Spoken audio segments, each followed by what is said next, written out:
We're out of space. Indeed, with that. I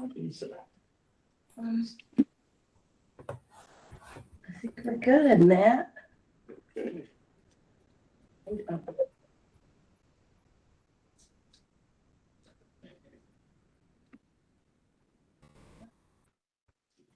All right. All set?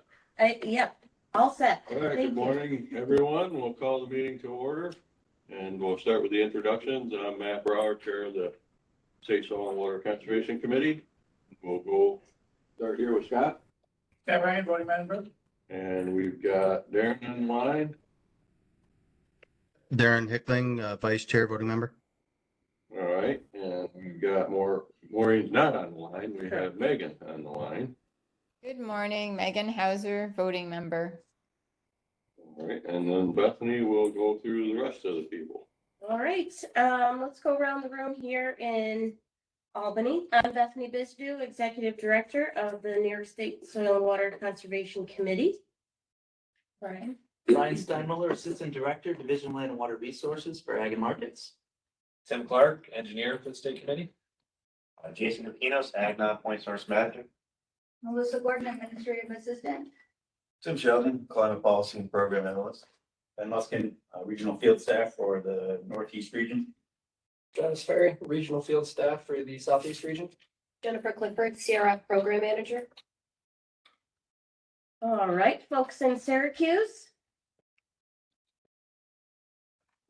Morning, Brian Cunningham, field staff, region 4, the state committee. Hi, good morning, Colin Knapp, watershed programs coordinator of state committee. Good morning, PJ Emmerich, Region 2, Associate Environmental Analyst. All right, so now we'll move to a roll call of the advisory members who are joining us on the WebEx. Do we have anyone from Cornell Cooperative Extension?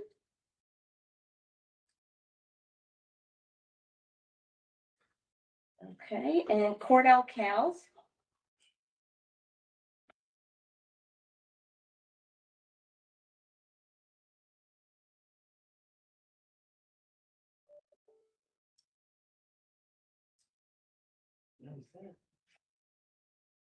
Joseph, are you able to unmute?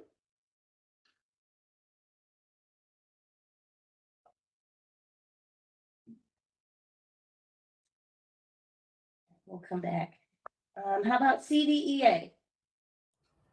Hi, Bethany. Jessica Armstrong, Oneida County and CDEA President.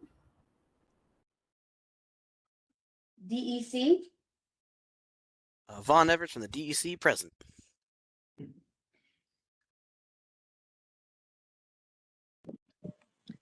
Going back to Cornell Cals, Joseph is having a little issue with audio, but he is here.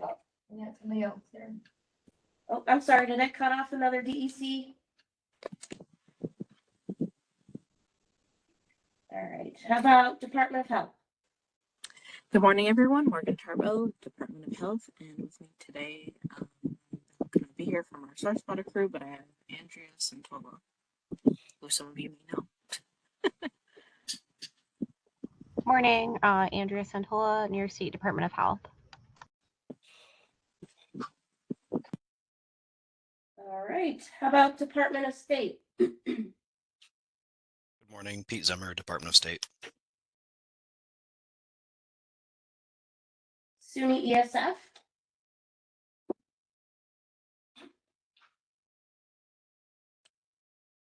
And NRCS?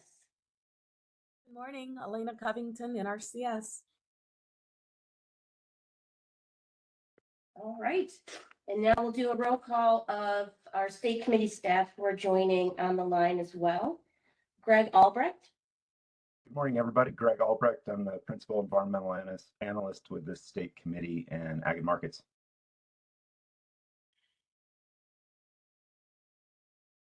All right, Victor DiGiacomo.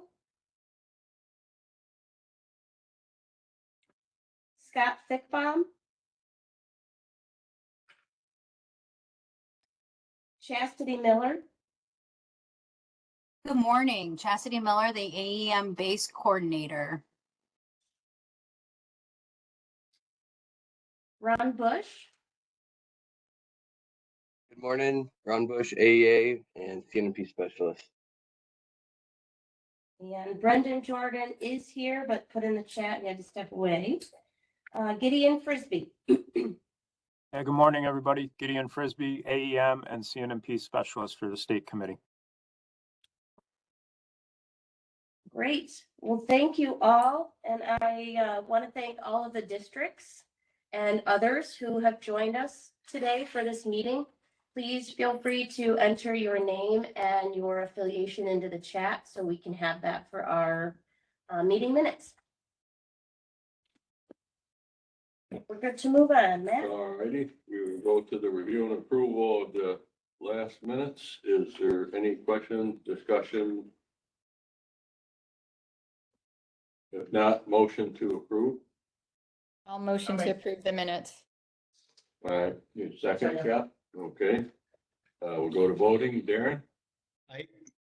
Scott? Aye. Megan? Aye. Aye for me as well, so the motion is approved. Next is the correspondence, budget update, staff update. All right.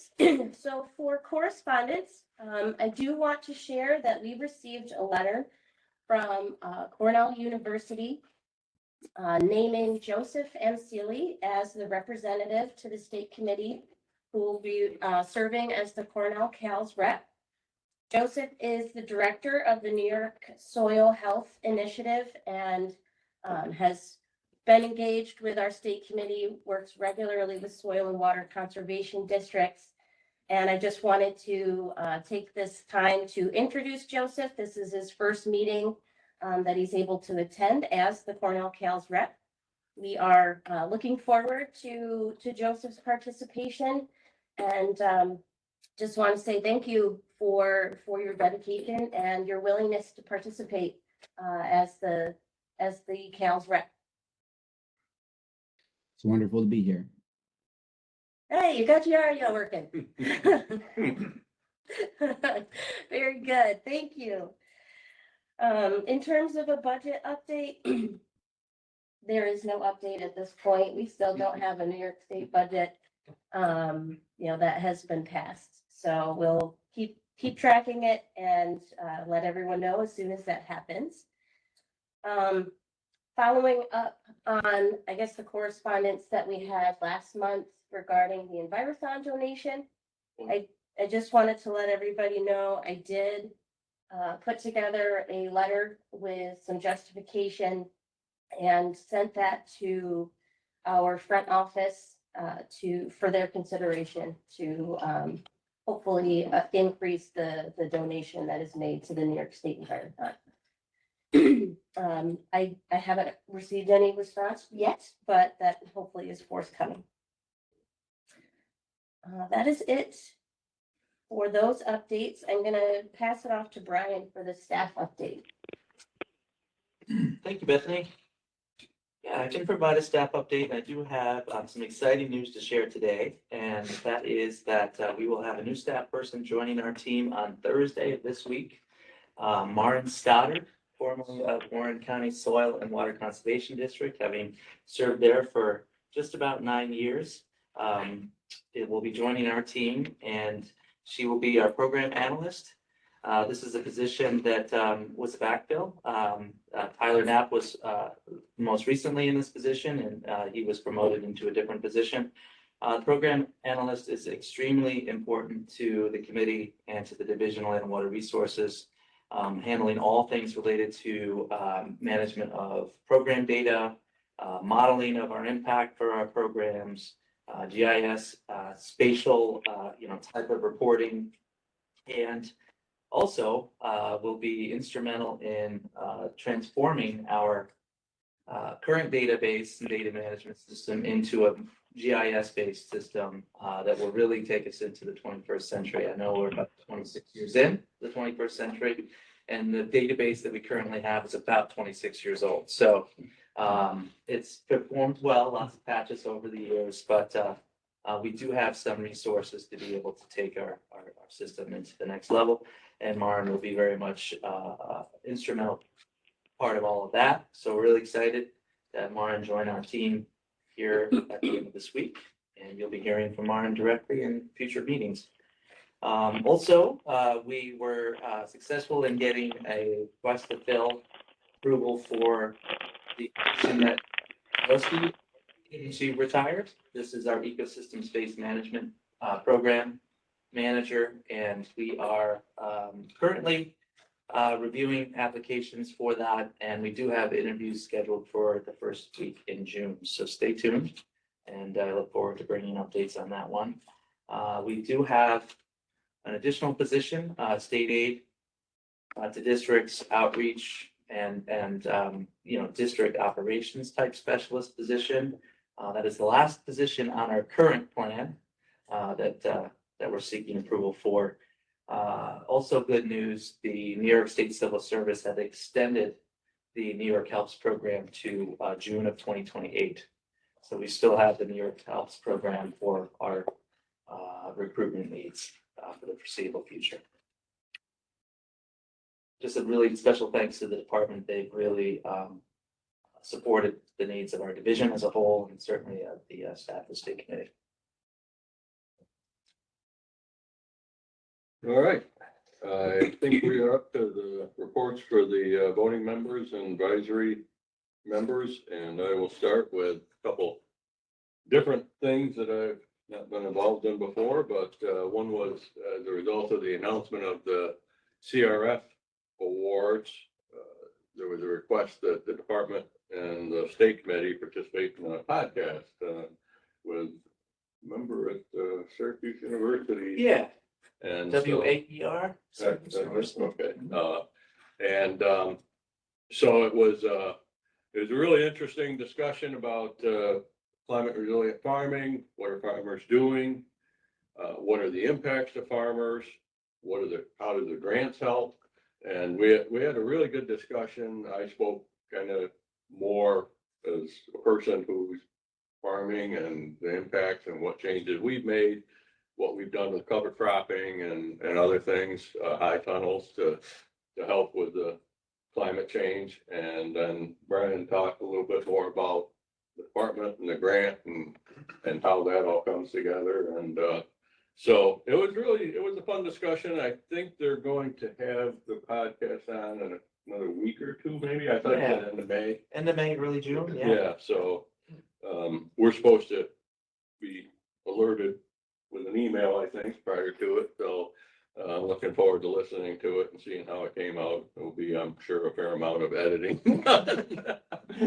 But I was glad to hear that it was not a live podcast, nor did they have video capability yet. So yeah, but it was fun. I never thought I would do a podcast before, but don't know if I'll ever do it again. It was fun, but you don't get requests every day. And then the other thing Thank is, you for doing that. Yeah, I enjoyed it. And the other thing that I got a request last week to go to the Envirothon, which I've never been to before, and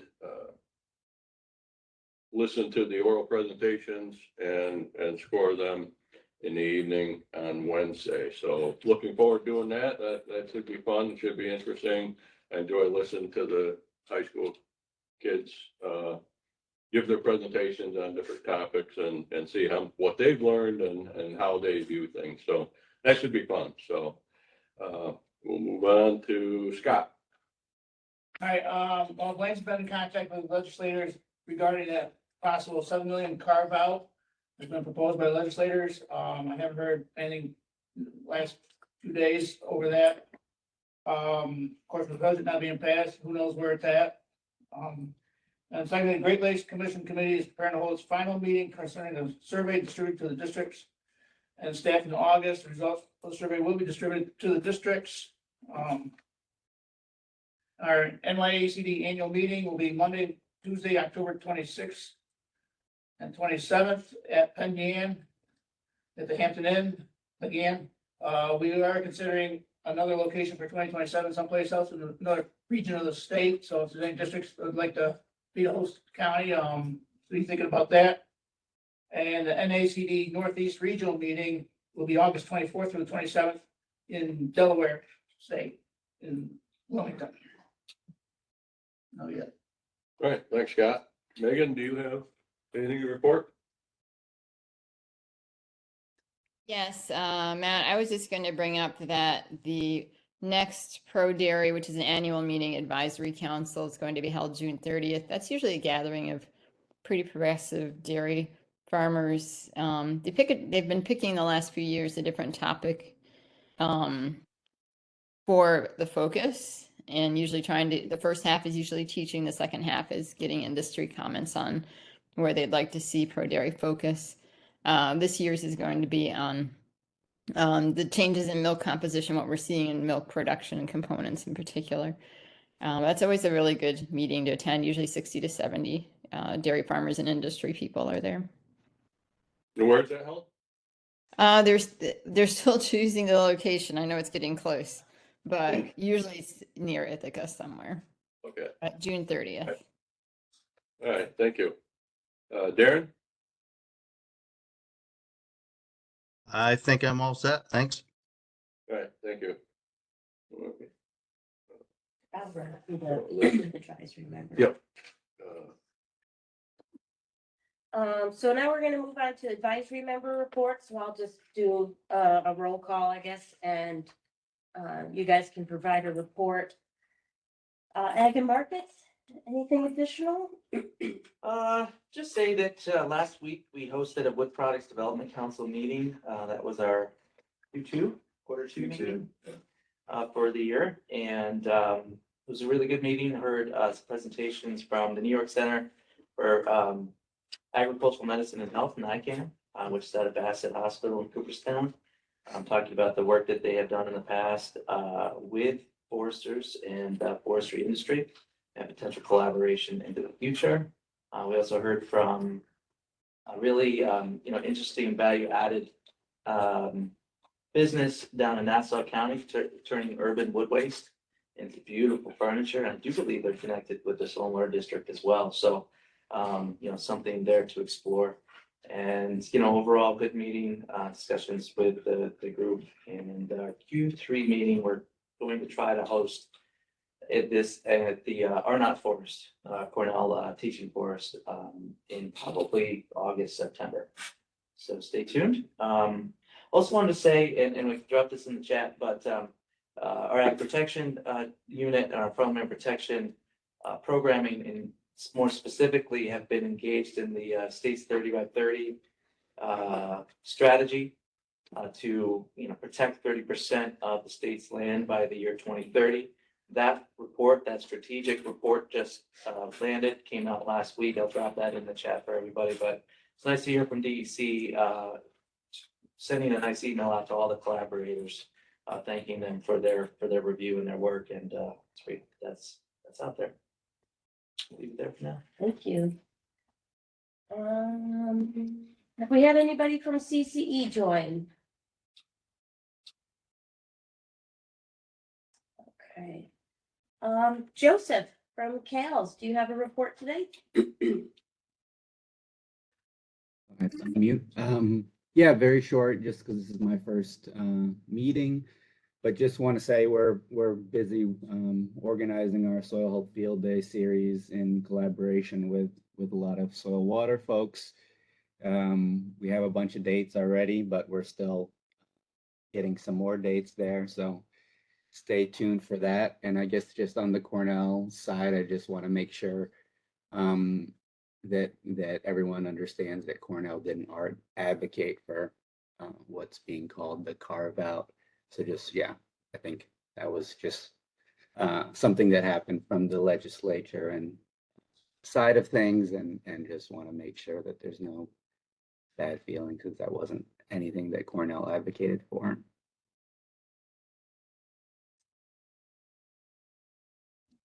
Thanks, Joseph. CDEA.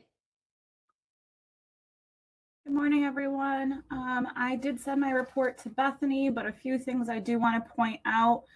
The New York State Envirothon is being held next week on the 27th and 28th in SUNY Cortland. And then our next CDEA meeting will be on June 23rd up in Division 3 And there will be information on where that will be held and the Zoom meeting link sent out shortly. Thank you, Jessica. DEC? Howdy. Nothing to report.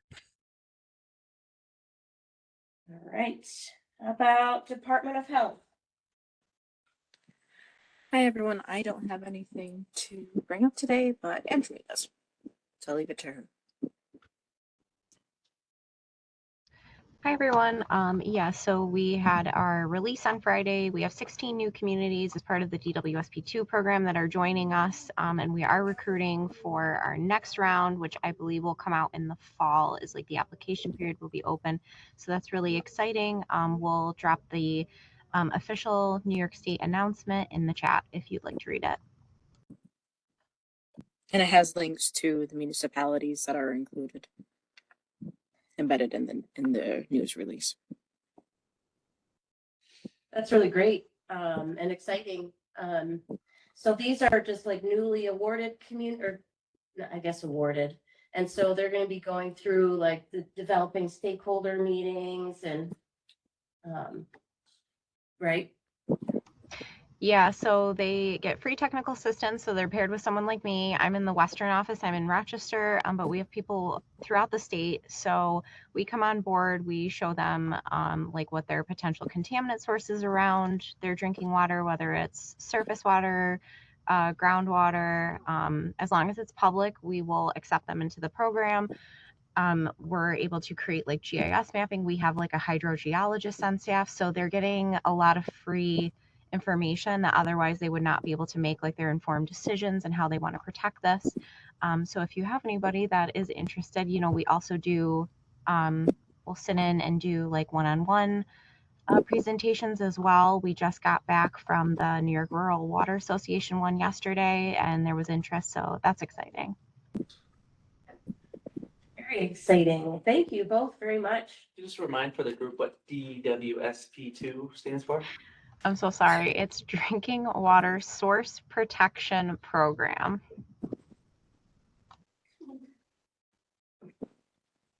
It's a joint effort by staff with its new EPIC staff primarily, but people are located within DOH throughout the state, as well as DEC staff, New York State DEC staff as well.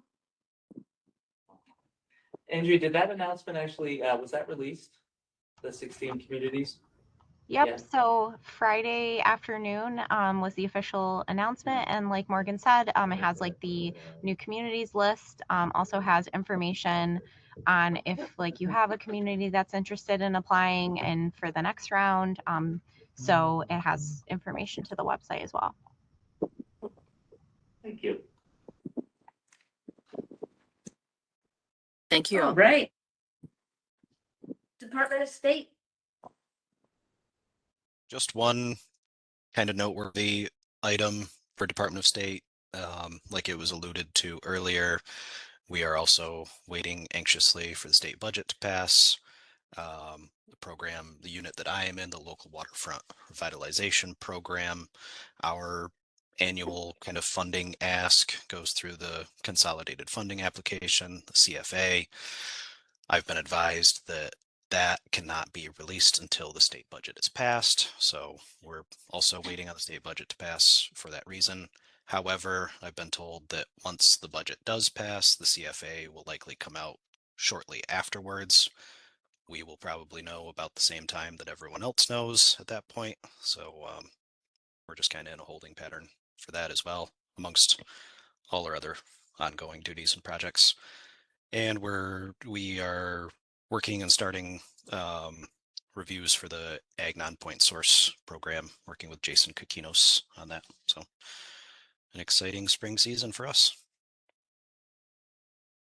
Absolutely. Thank you very much, Pete. And NRCS. Yeah. So we, effective yesterday, we have a new chief. So that's big news. Our new chief is Colton L. Buckley, the chief of NRCS. And the only other item I have to announce is we had a recent news release USDA is offering disaster assistance to ag producers in New York who are impacted by the freeze. And I just put the link to that news release in the chat so you can check it out if interested. And that's all. Thank you very much, Elena. All right, that concludes our advisory member reports. Alrighty. We'll go to program updates now. We'll start with the agricultural non-point source pollution abatement and control program with Jason. Thanks, everybody. Should be sharing my screen. I'll keep it just on the presentation view. But I'll start off with my program status update, and then there is one motion we need to make on an amendment from last month, but I want to just jump into where we are with ag non-point source currently.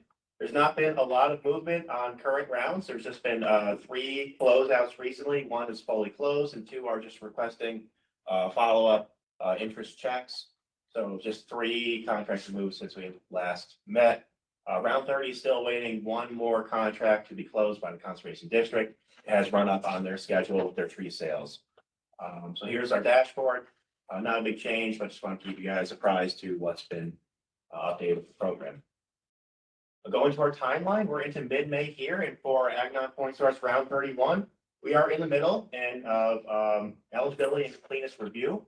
We have reached out to all round 31 applicants who need resubmissions on either required, essential, or needed components of their proposal. That is due tomorrow, with the intention for me to deliver proposals for scoring by Friday or at the latest Tuesday. A lot of this is dependent on council review. Anything more tricky or anything that requires council to weigh in on, we're kind of just waiting on their call on some things. So thanks everyone that's reached back out to me for those things that I'm looking for. And I'm only waiting on 1 proposal for any kind of movement on. So that's exciting. And if you're a reviewer, I know there's a few online, look out for an email from me in the next few days, kicking off the review season. So exciting here. Looking forward to the rest of the year. May through June is going to be scoring season by our partner agencies. So thanks again for everyone doing that. And we propose bringing a ranked list to this body in July. Reason being, we don't meet in August, so we have to then wait until September to move forward on a ranked list. And we want to keep funding rolling through the year. So we anticipate ranked list in July, and then conservation districts contracting time come this fall, September, and hopefully we get payments off, early winter, ready for next construction season. So that's my program status update. Are there any questions? Okay, hearing none, thank you guys. Something else we have to do, I'm going to pivot to amendments now. There was an amendment that was presented last state committee meeting. I was not in attendance at that meeting. Thank you all for covering for me. But I wanted to mention that while this time extension request was unanimously voted on and approved by the body, we did not get a motion or a second on this amendment request. For the record and for contract, we are seeking the motion on this time extension request and a second. So, Mr. Chairman, if you could call that for. Yep, sorry about that. I was trying to keep things moving along last meeting, and I guess I was moving along a little too fast. So we'll need a motion for that amendment. I motion that we approve for the amendment. And this, Darren seconded. all right, we'll go to voting. Scott? Aye. Megan? Aye. Darren? Aye. Aye for me as well. So it is approved. Great. Thank you guys. Appreciate it. We are up to the climate resilient farming program with Jennifer. Thank you. So I will share a brief update. So climate resilient farming program is based around reducing greenhouse gas emissions and increasing carbon sequestration on farms. Update on round 9, we awarded 25.3 million. We currently just submitted the procurement record of RFP requirements to OSC for their approval. Once approved, we will be moving forward with contract development, and regional coordinators are continuing to review plans of work. Round 10, working on the draft RFP materials for state committee consideration next month at the June meeting. Once approved by the state committee, that RFP will be finalized and reviewed by department council. And then we are tentatively scheduled for release in September, applications due in November, and then awards would be announced in 2027. Fair to say, we're also waiting on the budget for that. Absolutely, yeah, that's our tentative timeline, but yes, a budget is essential for us moving forward with round 10. For the release, but we can still bring it to the committee. Yeah, still preparing, like, we will be releasing in September. So this is just kind of an update of all the rounds.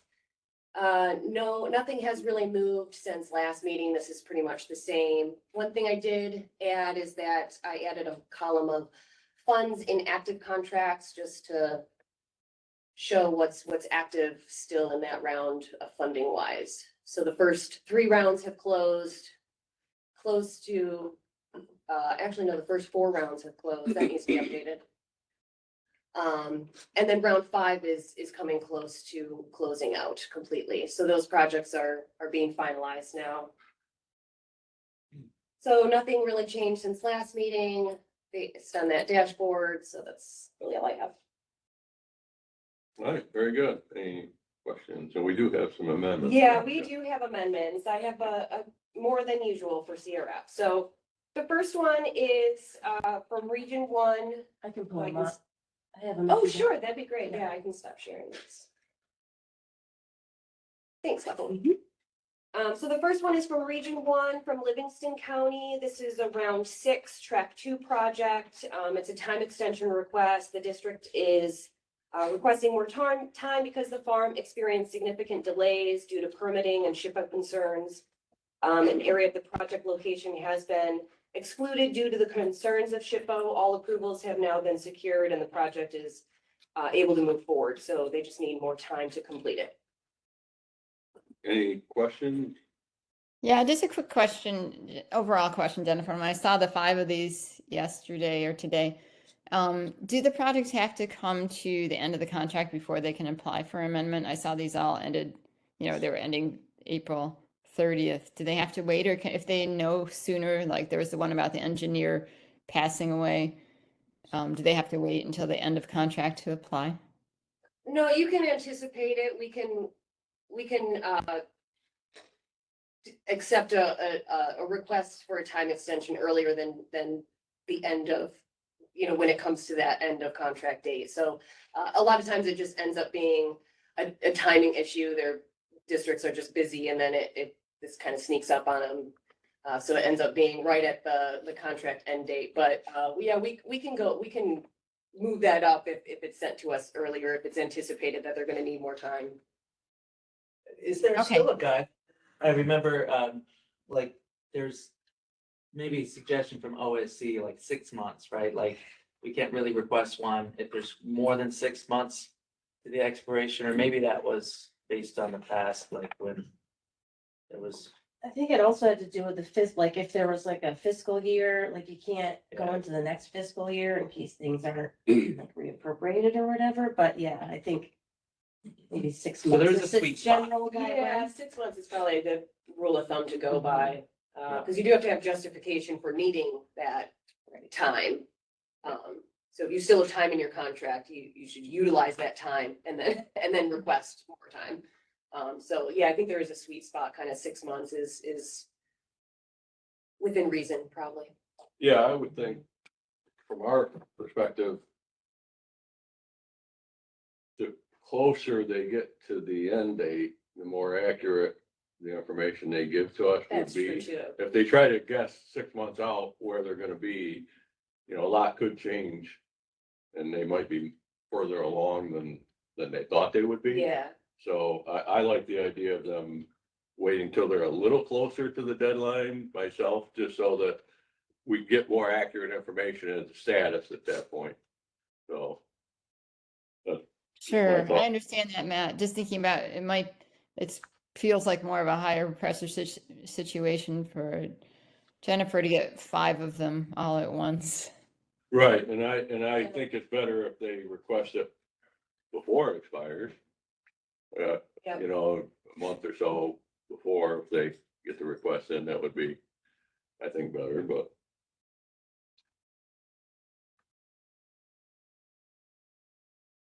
So anyway, okay, any other discussion on that one? If not, I need a motion to approve.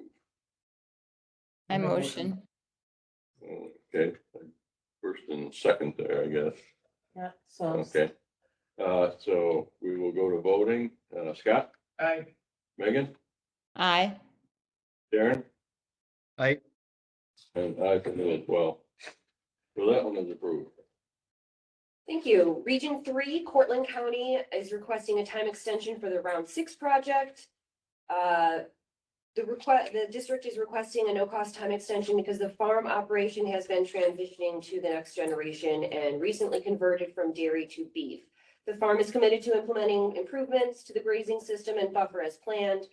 The farm and district are committed to completing the project within the new time frame. So here's a case where they are going into another fiscal year. I think you were just saying, Brian. Well, they can't request it like wicked early. Like is the thing. So like they couldn't request it like 2 years ago to then extend it. So I think we Okay. have approved this long of an extension before. Okay. All But right. I think the That's issue what is I when was- they're requesting it. you Yeah, know, so okay, they that's can't- what I wasn't sure if it meant that you couldn't Yeah. now request to go a year or two into, on this current fiscal year. All right, thanks for the clarification.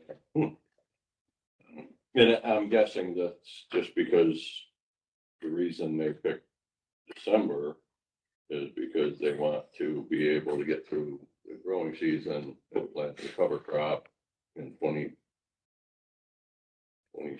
27, and 28.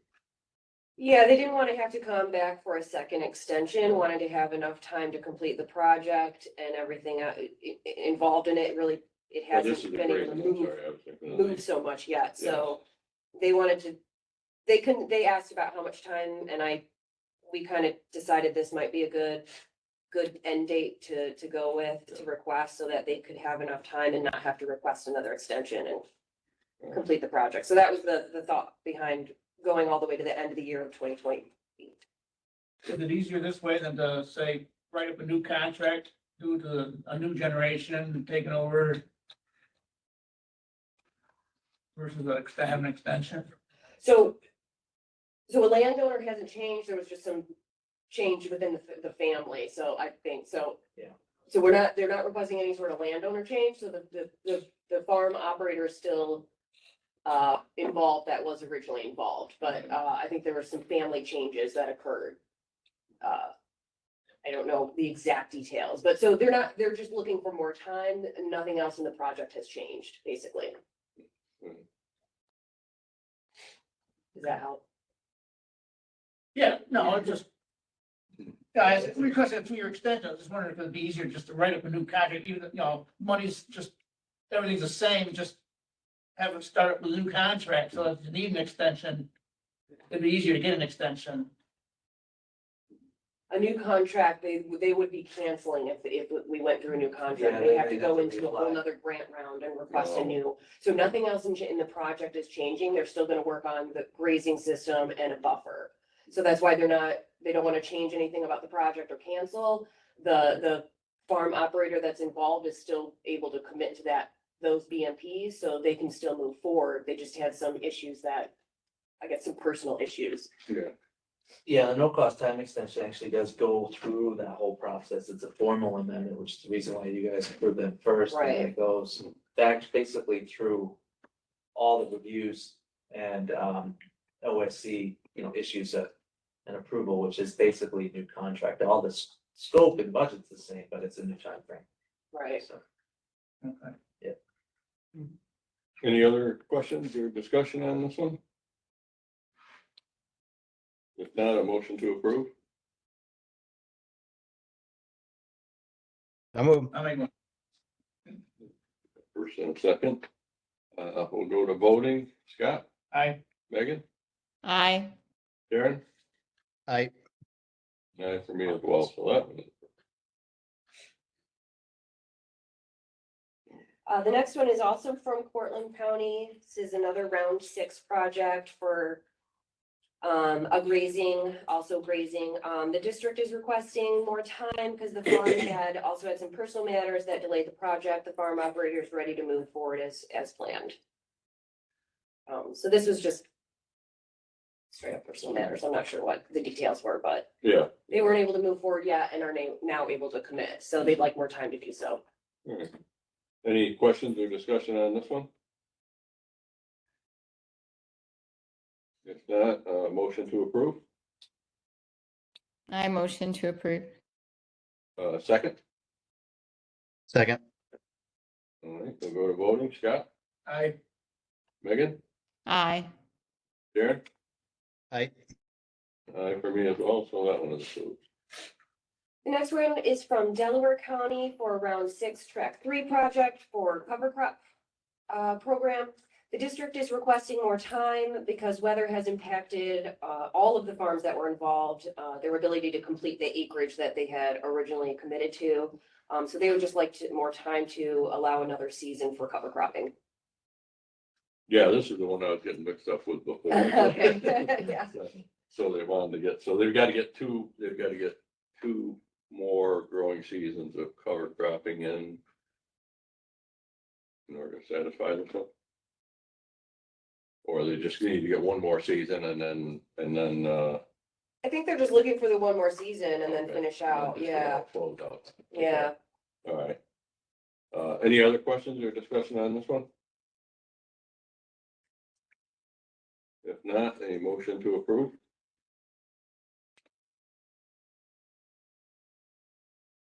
I'll make motion. Second. Second. Okay, we'll go to voting. Scott, Aye. Megan, Aye. Darren, Aye. aye for me as well, so that one is approved. Thank you. The last one I have is from Region 5, Washington County. It's another round 6 project from a track 2 water management and grazing project. The district is requesting more time because the farm needs time to complete the erosion control system within the grazing system. The farm had difficulty securing an engineer, who then unfortunately unexpectedly passed away, requiring a new engineer to be secured, delaying the project further. The farm and the district are committed to completing the project within the new time frame. Any questions or discussion on this one? They would get an engineer. Yeah, they've had the engineer for a little while. They did most of the project last fall, but then they ran into bad weather. So the contractor is actually out there as we speak, finishing the project up. So, Okay. Any other questions or discussion? If not, motion to approve. I motion to approve. Second. Second. Okay, and all in favor? Or I'm sorry. We'll go to voting. Scott, Aye. Megan, Aye. Darren, Aye. and I for me as well, so that one's approved. No. Well, thank you very much. You got it. You got all those. At least I didn't miss any this time. Oh, that was great. Thank you. That's all I had for Sierra. All right, thank you. All right, we are up to the Tim's presentation on the Conservation Approval Authority policy. He's gonna be clearing from his spot, so. Okay, yeah, just a little background first, why we're even talking about this. In the fall, a district had requested that I come out and certify some of their technicians to kind of give the board some assurance that they knew what they were doing, that they had good design skills and the associated practices. And that was a kind of certification track that we had sunset in the policy back in 2020. So that led to kind of some more discussions, and just their thought was that, as there's a turnover in district managers and district board members, there's more people getting involved that are less familiar with many of the standard BMPs that former or older employees just kind of took for granted. So it would be helpful to have, staff like myself come out and certify, more seasoned technicians, rather than just having everybody go through the training programs, which has its own kind of setbacks. So that's kind of why we're looking at this.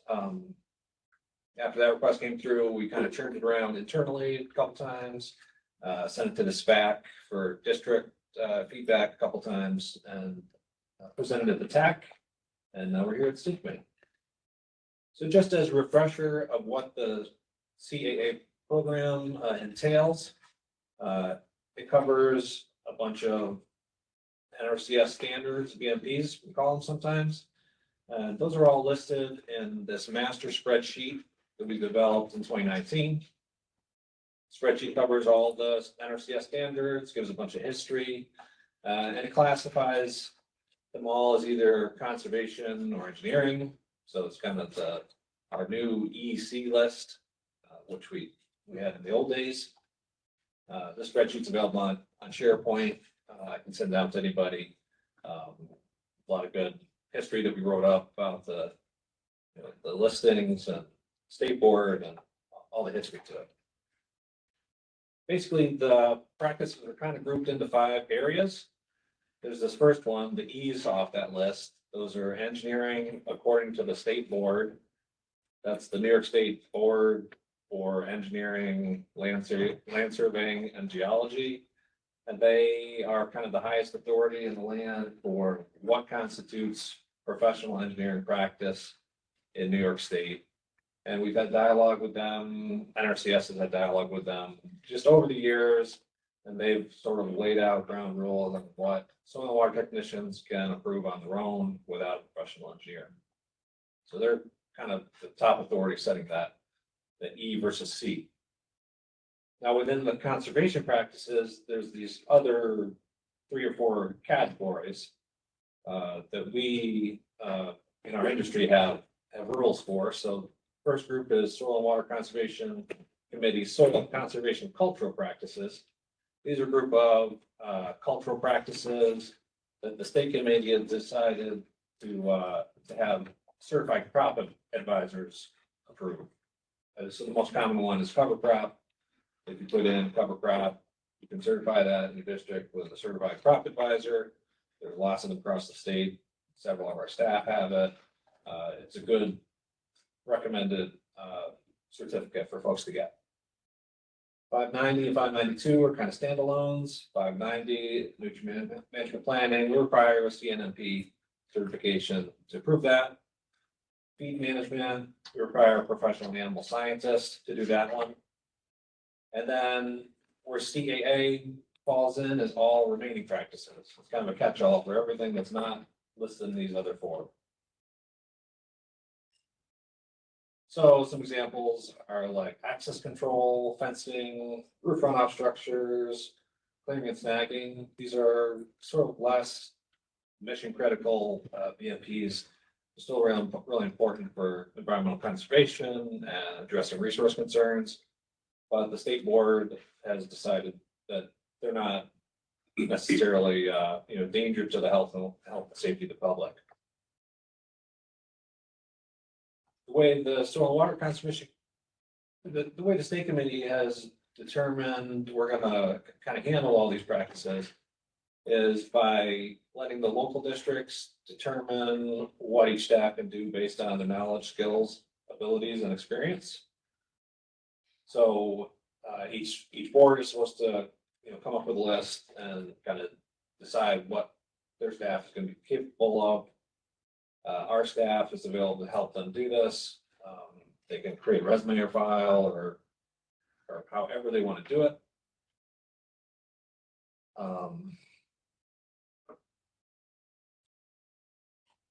Just a little bit more about the program. We started this in 2015.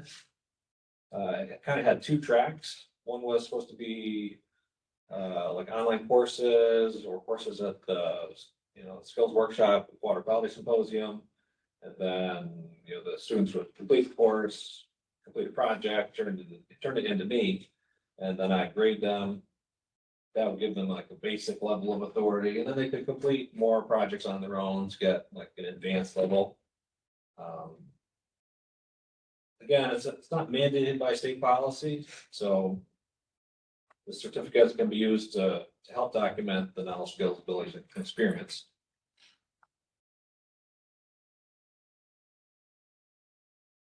This is the current course catalog. It's on the Ag Markets YouTube channel. And it's kind of a mix of like EMT specific courses like agricultural fence and roof runoff structures. And then there's also like prerequisite kind of general knowledge courses like hydrology, culverts, there's a stream hydraulics one. So it's kind of a mix of both like BMPs and prerequisites. Going into the changes that we're proposing through our discussions, just the old policy had a lot of like history and background material that we duplicated into our kind of master spreadsheet. So we'd like to just keep that all in one place in the master spreadsheet and not have it duplicated into this policy. So condensed and removed a bunch of that. And then this wording about the knowledge, skills, abilities, and experience, add that into the policy as well, just to match, keep things consistent.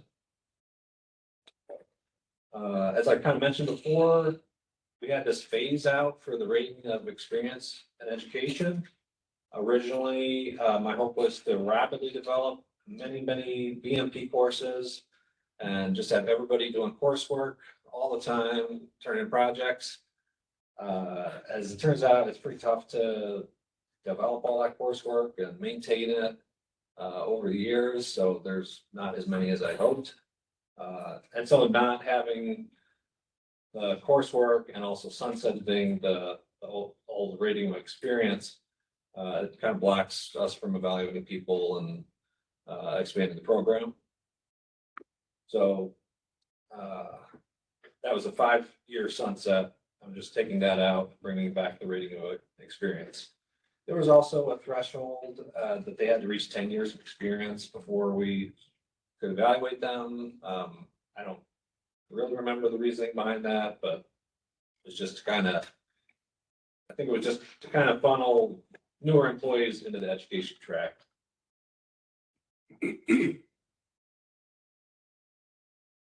We're also proposing to allow other state committee staff evaluate and certify technicians. It's just a bunch of these kind of wildlife ones that don't pertain to my skill set, and likely wouldn't future people that hold this position. Here's some examples, bivalve, some of the habitat stuff, fish ponds, forest stands, grazing, anything really related to wildlife. So we're proposing that state committee pick staff could help do these certifications or could bring in technical experts from other institutions to help out as needed. We're also proposing to expand our list of covered practices to all the conservation practices in the spreadsheet.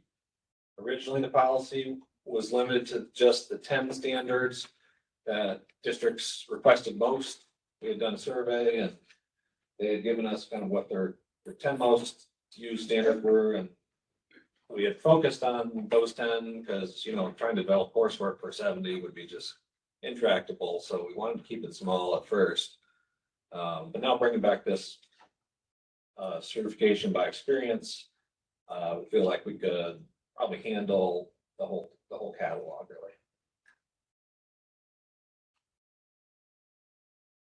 And lastly, there's a small change. In the policy, there's like an advanced and basic level guidance for those first 10 practices. And I had culvert flow criteria as the designation between basic and advanced. The state board told us in 2021 that we can't have technicians doing culverts on their own. So it made sense to take that out. So it doesn't give anybody the impression that they're advanced certificate, they can do big culverts. So I just changed it to a length for trails and walkways. So let them just, Yeah. on that. So it doesn't matter what size culvert we're talking about, Yeah, it would have to be in there. No slaughter or anything. yeah, Just for a trail, you know, sometimes you're talking maybe a 6 or 8 inch 6 inch. culvert. yeah. But it just seems pretty simple, but. Yeah, they're pretty tough. Yeah. Skateboard. I'm surprised there isn't some kind of like threshold there where anything above a certain size. but- Yeah, I argued that Yeah. with them and, yeah. In my proposal to them, I suggested having a threshold of, I think 15 inches, and they were like, no, we don't want to do that. And remember, for context, this is, BMP systems funded through state, programs. It's Yeah, this is limited to what can a soil and water technician do on their own. Yeah. Doesn't have anything to do with like towns or city officials or the municipal exception or anything beyond soil and water. This is just a dialogue about soil and water technicians. So you can still put in a culvert on your farm. Yeah. It's no big deal. But Yeah, it's just interesting. I would have thought there'd be some kind of size. threshold, but. Yep. That's the last slide I have. Have time for discussion or comments? Yeah, Otherwise- Tim, Yeah. I have a question. So does it become a bottleneck if everything has to go through you? It's a lot, we're talking about a lot of offices across the state here. And I think that's what I understand is happening. If someone wants to have certification, you have to look at and approve what they're doing. It can't be a regional thing. Is that correct? That's the way it's set up now, but it has not been a very popular program, so it has not been a bottleneck so far.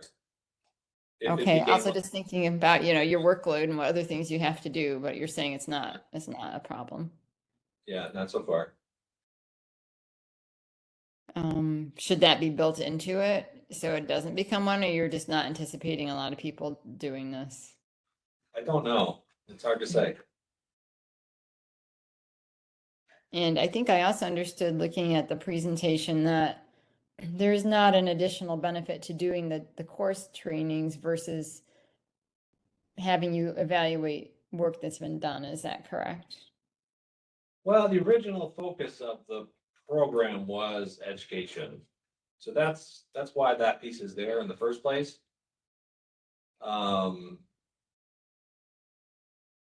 There's not an advance, they don't get like a certificate endorsement or a star or something on it. there are standalone benefits to that, being able to, seek the coursework. Sure, yeah. There's no policy extra benefit for the coursework. Okay, just thinking about that might discourage people looking at the coursework, but it also depends on what kind of district they have and the experience available. I think it's smart to have it available given what we've talked about with challenges hiring and expertise. So I'm glad that you have revised it and have hopefully there can be more awareness of it too, that people can take advantage of it. Well, I do think we should promote it a little bit more because I think it couples nicely with an initiative that's being headed up by the Conservation District's Employees Association to kind of revamp and provide district technician training and a program for that. I don't know. I think it dovetails really nicely with that, and I think there's a way we can promote it more to get it out to more district technicians. Well, that actually was the question I was gonna ask about, we've had discussions about the engineering issue and the district training issue, and I thought this was a good time to see if there was any update on those two areas. Yeah. Tim, when you say Well, so not a lot of people have done it, what do you know numbers from your experience? How many people have had you evaluate their projects? Yeah, we're about 40 and, evaluate the project. I've got like 40 people with certificates of any type. That's over 10 years. Okay, thank you. Of course. But people asking me to evaluate their senior technicians, I've only had one. Well, they may be senior for a reason, right? So they got Yeah. a lot of that experience in house and within that Yep. district. Yeah. So I thought there was a subcommittee meeting on the engineering topic a month or so ago. Is there anything? Well, I'll update on that now. I was gonna during my staff Okay, well, I'm update, jumping but sure. ahead, but it Um, seems to fit here, I Yeah, think. so we actually did have our second meeting of this little ad hoc engineering work group that we put together. I don't know, was that last week? That was a couple weeks ago. Yeah, it was fairly So- recent, because I wanted to listen and didn't make it. but- And so we spent that time, we kind of expanded the group a little bit, so we revisited kind of what we were hoping to achieve and whatnot.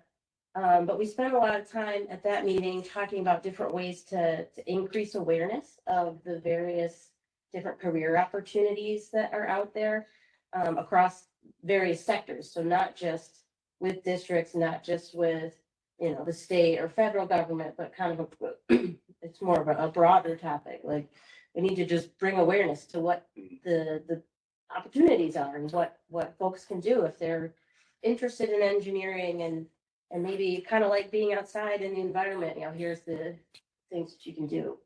So we spent a lot of time on that, but we also discussed some internship opportunities that exist out there. There is a gentleman who's on the work group who is from, Tim, help me out, Allegheny. Where's he from? He's from Allegheny Services. Allegheny Services. So he's a private engineer and talked about the internship program that they have through their company. But Cornell Pro Dairy also runs an ag engineering internship. And so we talked about those opportunities and again, just getting, students connected with, these kind of specialized engineering areas.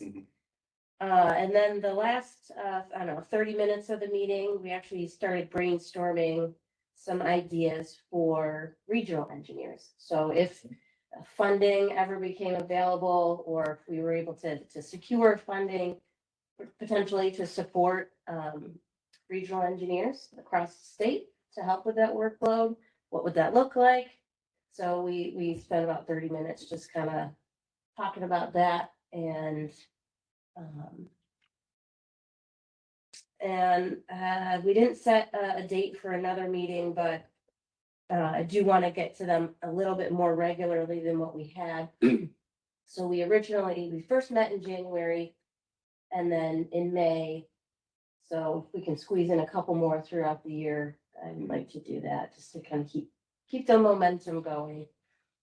One idea that I had presented at that work group was to kind of put together a letter with some, I guess, like background information, specifically for soil and water conservation district careers and the opportunities there. Again, just to kind of spread the awareness to the universities and colleges across the state about who districts are, what they do, what the opportunities are for students. So we might keep pursuing that.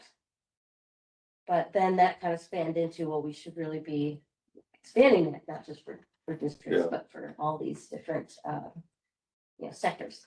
So, Yeah. I like the idea of regional engineers myself. I think that would be a way to, I guess, get more, the availability for the district, I think would work nicely. And I think that to some extent, regionally, there's different needs in terms of what engineering practices are being done, it seems. you know, maybe the North Country is different than the western part of the state in terms of the practices they're installing.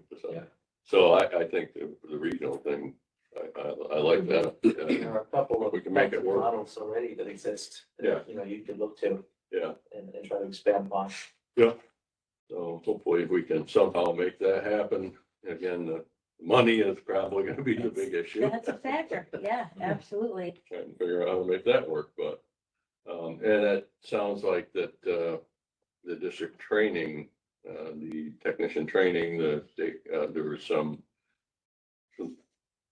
progress on that, I guess, or so the Employees Association has got some ideas. Yes, and I actually wasn't on the last meeting, so I don't know. Is Chaz or any of our other team members who may have been on that, we can get an update on the district technician training.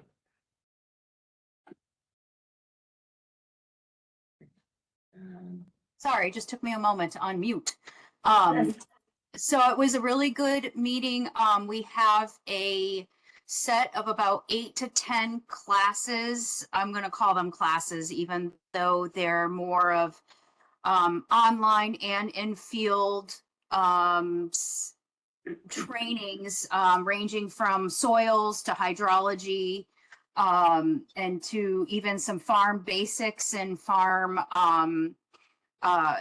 going out to a farm and working with a producer. And so there's a lot of effort being put forth for a 101 set of classes, essentially, and almost a full set of 201s to pick up from those initial classes, to continue to help districts train to, develop these skills that they need for field work. On top of that, the Employees Association has applied for some funding to assist in this process. Again, they'll be partially in field, some may be virtual, some may be classroom, and some may be on a platform called Blackboard, which is what the CDA uses now for their 4-hour online class for contractors. So continuing to support the education and development of our technicians, new and existing. We've also met, I know I'm hopping ahead a little bit. We've also met for conservation skills workshops. So the Employees Association has 2 training opportunities twice a year: water quality symposium and conservation skills workshop. And so we're starting to try and incorporate some of what Tim is talking about and utilizing and doing into those trainings. So I know he's slated for some heavy use area education for conservation skills workshop. And we're still too far out, not that far, to start planning for water quality symposium. So districts are really working hard, and the goal of these are actually to set it into place to have these trainings twice a year from this way forward, so that it's consistent and continuing to educate.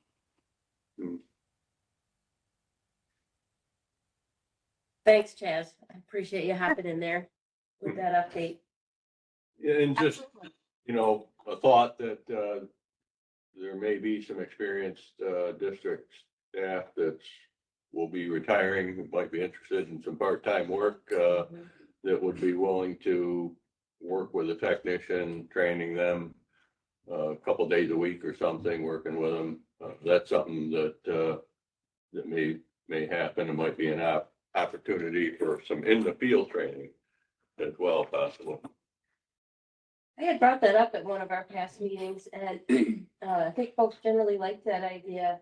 But we also, we had a brief discussion at that time. There's some recently retired NRCS folks as well in certain regions that might want to.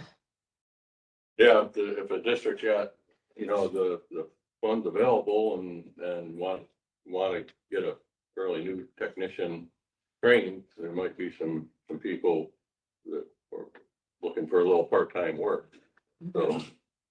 So that's just an option too to keep in mind, I guess. All right, so Tim, the changes are on this sheet here. Yeah, the new policy was sent out with the meeting, new notes. Yep. To the board, voting members. All right, does anybody have any questions or discussion on these specific changes that Tim has provided? I was just gonna make one more comment, Matt. I think it was smart to take out the 10-year requirement. Tim, just again, making it more accessible and really giving maybe some of these new members a pathway to advancement that they might be looking for, to encourage them to stay longer in the Yeah. districts. Yeah, I agree. I thought, 10 years. There's a certain point where either you get it or you don't. And so I think, I think 10 years is more than necessary, maybe. Yep.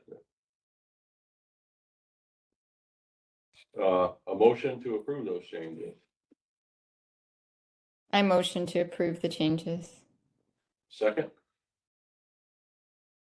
I'll second. Okay, we will vote on it. Scott? Aye. Megan? Aye. Darren? Aye. Aye for me as well, so that is approved. Great, thank you.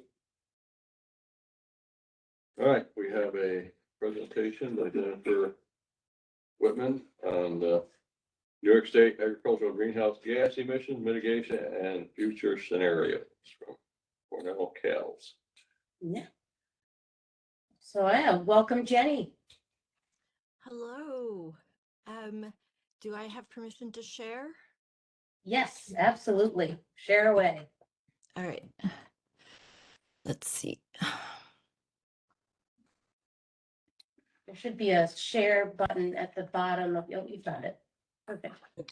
And then, do you see it in the full? Yes, it looks great. Okay. Okay. Hello, everyone. It's so good to be back here. It's been a while. I'm presenting an update on the New York State agriculture greenhouse gas historic emission baseline, the mitigation potential and future scenarios. And this is important for multiple reasons, but specifically, all of the districts are the ones that are doing the work to make this mitigation possible. And so, let's see.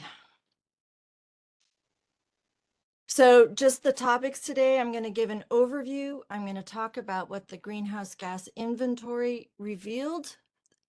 I'm going to talk briefly about the high mitigation scenario and comparing mitigation activities. So in 2019, New York State passed the Climate Leadership and Community Protection Act, or the CLCPA. And it requires that all sectors, meaning apartment buildings, transportation sector, industry, right, agriculture, must reduce emissions 40% below 1990 levels. These are greenhouse gas emissions below 1990 levels by 2030 and 85% by 2050. And so here is the inventory for the whole state, right? You'll see orange is the topic that we're going to talk about today, and these are our results that I'll be presenting, is just about 6% of our total emissions in the state. And you'll notice that the real issue of climate change has to do with using fossil fuels. So, right, everybody needs to reduce their emissions, but really what we need to do in the state is reduce the emissions from fossil fuels. So just because we're focusing in on agriculture today does not mean other sectors don't have their own ways of working through their own responsibility to this, this topic. But the great news for all of us is that the greenhouse gas emissions are already going down in the state from various forms and efforts. And you can see over here, this is just, I put these bars in here so they're not exact, but this is where we need to get to by 2030, and this is where we need to get to by 2050. All right, but the good news is we're making progress. So just to give you a project overview, what I'm presenting are all about the greenhouse gases in agriculture in between the New York State law, using an international accounting framework, right? So that what we account for in New York State can be related to Vermont or France, or the whole world. And focuses just on New York State agriculture. It does not include wetlands or forests, nor does it include energy used or produced by agriculture. So all the renewable energy produced on agricultural land is not counted here, nor is all the energy used for tractors. That's counted in the energy sector, right? So we're just focusing on non-energy ag-related emissions in this inventory. So just to give you an overview of the project that Peter and I did over 5 years for New York State DEC, we were to establish an inventory baseline. So that means we were to look at the greenhouse gas emissions historically from 1990 to 2020. We were to identify the key opportunities to reduce those emissions from agriculture. And we were to develop 3 future scenarios of what could happen in the state: a business as usual if we did nothing, a medium scenario, and a high scenario. I'm only really going to talk about the high scenario today. So this is the summation of all of our work can be seen in this single graph. The inventory in the black dot shows you what we estimate the emissions that New York State emitted from 1990 to 2020. This business as usual is what we estimate will be happening in New York State without active mitigation activities. And the green line is the high mitigation scenario, right? So just to talk about the scope of the analysis, unlike other sectors, agriculture has to focus on 3 greenhouse gases. Most sectors just focus on carbon dioxide, and that's the thing you hear about all the time. And we have to think about carbon dioxide in agricultural systems, right? It's emitted from soil, it's emitted from lime use, but it's also sequestered, which means removed from the atmosphere by trees, right? As the tree grows, it puts the carbon into its stem. Methane, or CH4, is emitted from ruminant digestion and from manure, right? So it's a combination of the microbes living in the gut of the cow, eating the food, and it's anaerobic. That means there's no oxygen in there. And there are these little microbes that turn elements in the rumen into methane, and the cow literally burps a lot, right? But that also means that all of the ingredients, anaerobic, no oxygen, the food, and the microbes are also going into the manure system and recreating the cow gut basically out in the manure storage. So that's the major source of methane. And then nitrous oxide, that is emitted from synthetic and manure nitrogen applied to crops and fields. So part of the reason this is more complicated than in other sectors is that not only do we have 3 greenhouse gases to consider in agriculture, but those greenhouse gases have different potencies for affecting climate change. And so the IPCC, which is the International Climate Board, came up with something called the global warming potential, which helps us convert, kilograms of methane into an equivalent amount of carbon dioxide. So when you see something that has been converted from methane to a carbon dioxide equivalent, you'll see CO2e, okay? And so what is important here is that New York State has chosen a global warming potential of 20. So that means that methane is 84 times as potent of a greenhouse gas than CO2. So if you have 1 kilogram of methane, you'll multiply it by 84, right? And you'll get 84 CO2 equivalents, or 264 multiplied by 264 if you have nitrous oxide. Our reports do it in both of these global warming potentials, which might be relevant pending some state change, but the end result is it doesn't really matter in New York State which global warming potential you use. Basically, methane is our big problem in New York State. So what does this mean in practical terms? Like you hear someone talking about soil carbon sequestration. Well, that's great if you have X tons of soil that's been sequestered, But you have to also think about how carbon and nitrogen have complex interactions in soil. Because if you lose just 1 pound of nitrous oxide from the soil, it's going to negate 264 pounds of carbon dioxide that you sequestered, right? And so when someone talks to you about soil carbon sequestration, you need to ask them, okay, but how are you managing the nitrogen alongside that in terms of mitigating greenhouse gases? Now, we all know soil needs carbon, and we all know we need nitrogen in there, right? So this doesn't mean it has to be perfect. It just means that sometimes it's really hard to account for actual greenhouse gas mitigation, which is different than thinking about what we want to do for soil health or farm profitability, right? There are different things to think about. And it's not to say one thing is better or worse than another, but some things are better greenhouse gas mitigating strategies, and some things are better farm management strategies. And sometimes we have to make choices and trade-offs there. I'm just trying to encourage the point. If someone tells you that you have so much soil carbon sequestration, please also ask them, okay, how is this affecting my nitrogen profile, right? So the key items not included in this inventory is the farm energy, both used and produced, is counted in the energy sector. Farm woodlands were counted by a forest-only assessment by our colleague Colin Beer and others.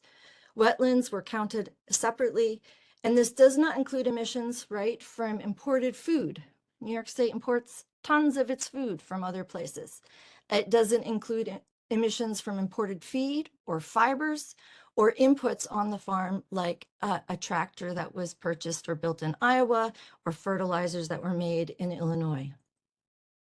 So here are our results. In 1990, we emitted 16.4 million metric tons for agriculture.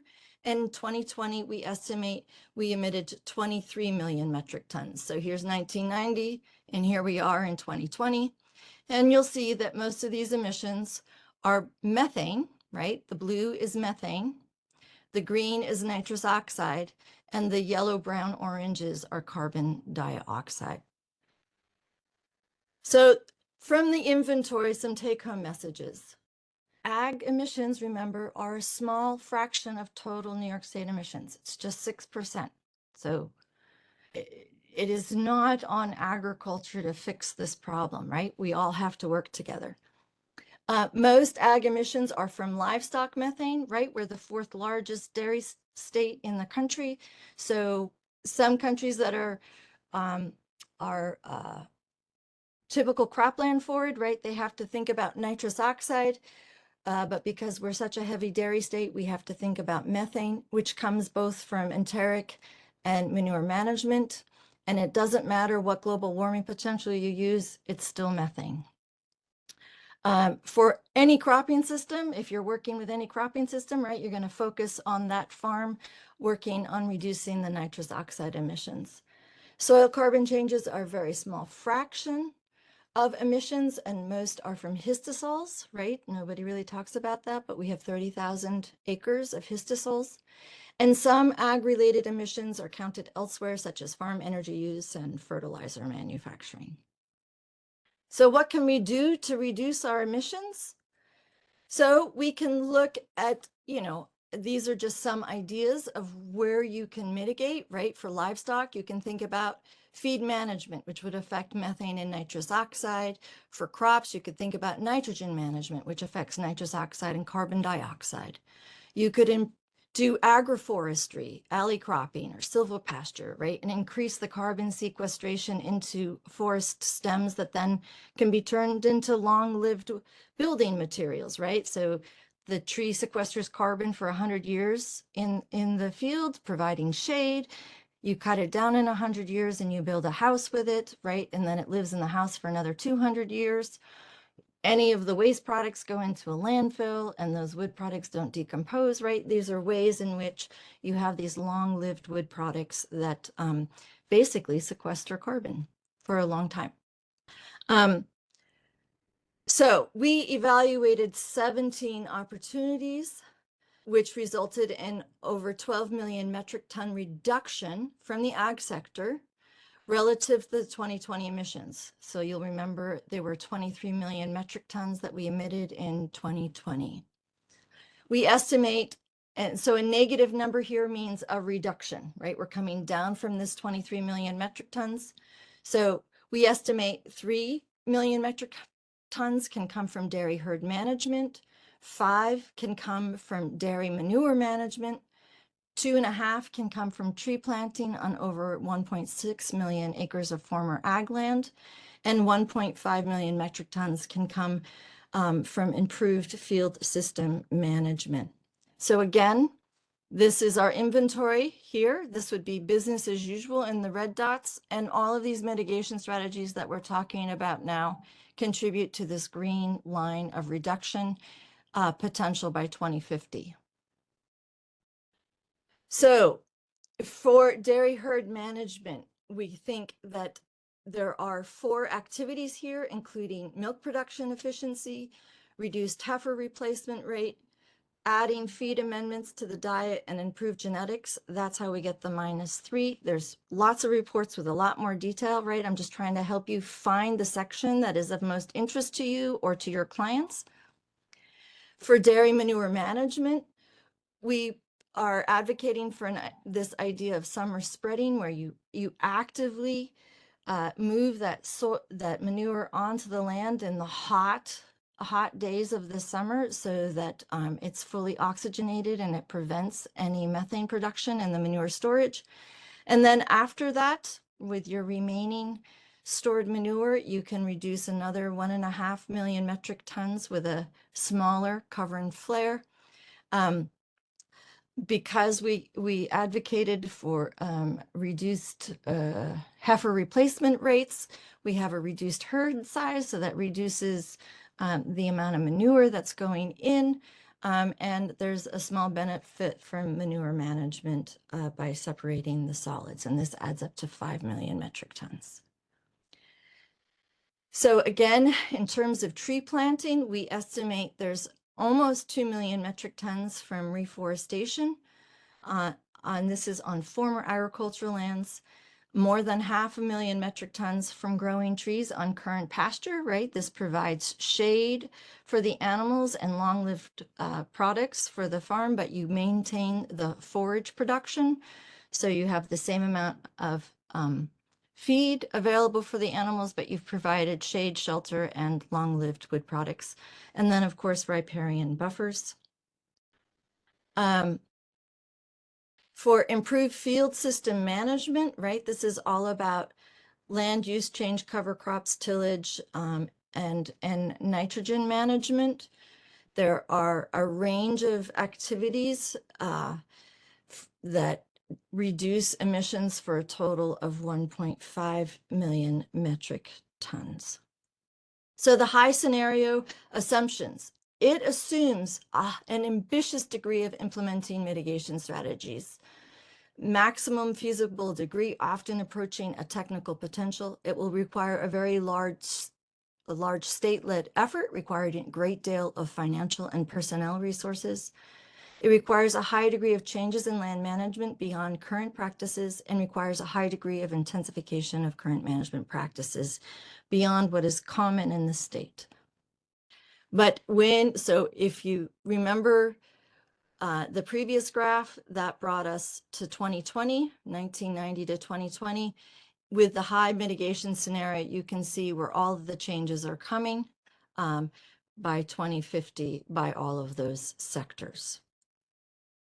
So if we compare the high scenario, the green line, to the business as usual, like what would happen if we did nothing, the high scenario is a 60% reduction below the business as usual scenario, right? So that's not the CLCPA rule. That's just if we did this, if we went this pathway, we would reduce our emissions this 60% below what business as usual in 2050 would have been. But that you will see that this high scenario right here is only 35% below the 1990 level. And that's the CLCPA law, right? We're supposed to get to 40% below 1990 by 2030. So I'm just going to skip that one. In summary, the high mitigation scenario, and I want to be clear, Peter and I are very adamant about choosing real mitigation strategies, not speculative ones, right? There's a lot of people who are out there advocating for all kinds of things, and we try to take a systems perspective, and we try to think about making sure that there are not disservices with an activity, right? You do this to mitigate greenhouse gases and you harm something else. So even though we're not reaching the goal of 85% below 1990 levels by 2050, we think that these suite of practices have other benefits for the state, and these are working towards the more real and permanent activities that we can think towards affecting mitigation within New York State's agriculture. This includes carbon sequestration by reforestation on over 1 million acres. So converting former agricultural land to forest and conversion of current pasture into silvopasture. It assumes milk production is held constant from 2020 levels. This is probably completely unrealistic. It assumes high management by all farm types and practices, and it does not achieve the 85% reduction of emissions from all sectors. It is a high degree of implementation. It will take significant effort to achieve, and there's substantial financial, supply chain, and personnel resources needed. So what constitutes a good mitigation practice under the New York State Climate Leadership and Community Protection Act mandates? The CLCPA says no co-pollutants from a change in practice, right? Like, this legislation came very late in the environmental legislation. And so unlike previous legislation that doesn't have to think about greenhouse gases, when you mitigate greenhouse gases, right, you can't harm other ecosystem services. So it's a really aggressive and wonderfully holistic minded policy, right? Like, who cares if you can reduce the greenhouse gases if you then cause massive water quality problems, right? So I just want to say that this is a rigorous policy, but it's helping us move in the right direction holistically across all kinds of ecosystem services. It requires us to consider the cost to current New Yorkers as well as the cost to future New Yorkers who live in a changed climate. And it ensures taxpayer money delivers real mitigation. And these terms, real, permanent, quantifiable, and verifiable, I could give you a whole lecture on those terms. They're really important and meaningful, but the point is like these terms are intended to affect real change, not false change in terms of greenhouse gas mitigation. So we developed something we called the SMART decision matrix, where S stands for co-pollutants or services and disservices. Measurable incorporates how quantifiable and how verifiable are these activities. Achievable addresses the cost as well as the value of carbon to future generations. Realistic assesses if early action is plausible, and time frame addresses if this greenhouse gas mitigation is permanent, right? It lasts effectively forever, or if it's reversible, meaning it gets back into circulation. So here's an example of the SMART decision matrix with the idea of planting trees on former agricultural land.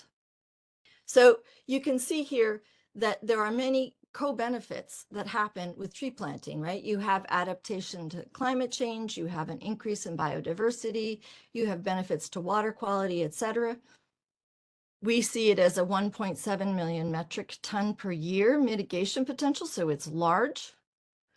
It also has the potential for short and long-term financial value for trees. Now, of course, someone who plants them today might not be around when they're harvested, but the next generation of New Yorkers will benefit from that, along with all of the habitat, water quality, biodiversity kinds of activities. This is ambitious. We call it realistically ambitious, meaning we think we can do it. but I don't even know how to think about what 1.1 million acres actually looks like, let alone the number of seedlings, right? So this will take real effort. But we also had to think about that when we thought about putting in highways, right? Like a highway infrastructure that we have right now is an enormous project, but we have it, right? These are things that we realistically think we can do. It's just very ambitious. And we also feel that reforestation is highly permanent. So we're not in California where we have massive droughts. We're at a very wet state. And so the chances of losing these trees to forest fires, let's hope we don't, but for all intents and purposes, the idea is that we're going to become we'll maintain our wet state status as a state. So in principle, planting trees is a permanent mitigation. It may be conditional on management or maintenance over time. So in other words, if you don't keep the deer out or you don't protect the tree stems from growing and you have to replant, right? It's only permanent as you are effective at getting it to be a healthy stand of trees. Another example here is dairy manure management by emptying liquid. Liquid manure storages are often very anaerobic, no oxygen, frequently during the warmer summer months, and applying them to growing crop fields or hay fields, making it very aerobic and preventing the microbes that turn those feedstuffs into methane into foodstuffs for the soil microbes, right? So what doesn't turn into methane is a carbon resource for that soil. So we think of this as having good water quality benefits if managed well, and could reduce 2 million metric tons of CO2 equivalents at a low cost, right? You're just you're increasing your frequency to the field, but hopefully you are increasing your yields of your products. We consider this ambitious because for the last 3 decades with our water quality initiatives, we have oriented farms away from daily spread to liquid manure storage. So this is a modification of that messaging and requires a lot of outreach and support. But basically what we're doing is we're preventing the warm summer months, which is really when the anaerobic manure storages cause the methane problem. But if you do move that manure out of the liquid storage onto the field, you are permanently reducing that carbon from ever turning into methane. So it is a permanent reduction by avoiding the methane production. Another example to sort of convey, right, that the documents that we have share all of the mitigation strategies within the SMART matrix. I'm just trying to illustrate how you can read and look at them and think about whether or not they're appropriate for your farm type. So another great one that you all know is managing nitrogen fertilizer. So increasing the crop nitrogen use efficiency. You all know this so well. There are soil health benefits, there are profitability benefits, there are water quality benefits. It is a small mitigation, right? It's only 0.16 million metric tons of CO2 equivalents. And there are some costs to collect and manage the data for this more ambitious nitrogen management. But a reduction in nitrogen use while maintaining yields, of course, at the farm scale is permanent if the yields are maintained, right? So the key takeaways here are not all greenhouse gas mitigating strategies are permanent, right? And that's kind of a problem in terms of solving the climate problem. All 3 greenhouse gases must be counted together to calculate the net benefit, because agriculture is a dynamic ecological system and there is different fluxes in different conditions of these 3 key greenhouse gases. And a change in practice does not necessarily mean a real or net greenhouse gas benefit, right? Just because you swap out oranges for apples doesn't mean you've reduced your greenhouse gas benefit, right? You have to think about the baseline. You have to think about all the inputs, right? And you have to get the net greenhouse gas. So in summary, the most ambitious agricultural sector scenario achieved a 35% reduction below 1990 levels by 2050. Any change in practice must be a net benefit over an old practice. So that's why the inventory is important, right? Because we have a baseline, and anything we can do to get below that baseline from a change in practice is meaningful. We must assess the flux of carbon dioxide, methane, and nitrous oxide altogether when we make these assessments. And select practices that demonstrate permanent mitigation is really important. So we should aim for long-term and non-reversible processes that we advocate for. Some other considerations to think about. Not everything needs to be a greenhouse gas mitigating practice, right? Like, not everything needs to be thrown into this bucket of consideration. And so New York State understands that, right? They have support for trees for tribs, right? You can have riparian buffers along waterways that improve those waterways, and there's funding stream for that. There is a small greenhouse gas mitigation potential, but really there's funding because we care about the health of our streams, and we have decided to fund it. Same thing with healthy soils. There's all kinds of activities for healthy soils. So when you're making healthy soils, you don't necessarily need to think about greenhouse gas mitigation, right? You can just be thinking about how you want to help farms maintain and improve their soils. So with that said, with limited funding for greenhouse gas mitigation, we encourage the funds earmarked for greenhouse gas mitigation be allocated to real, permanent, and verifiable greenhouse gas mitigating activities, because it's going to take a lot of work to move the needle on this. And we're a smart people, but part of that is being choiceful in what we advocate for.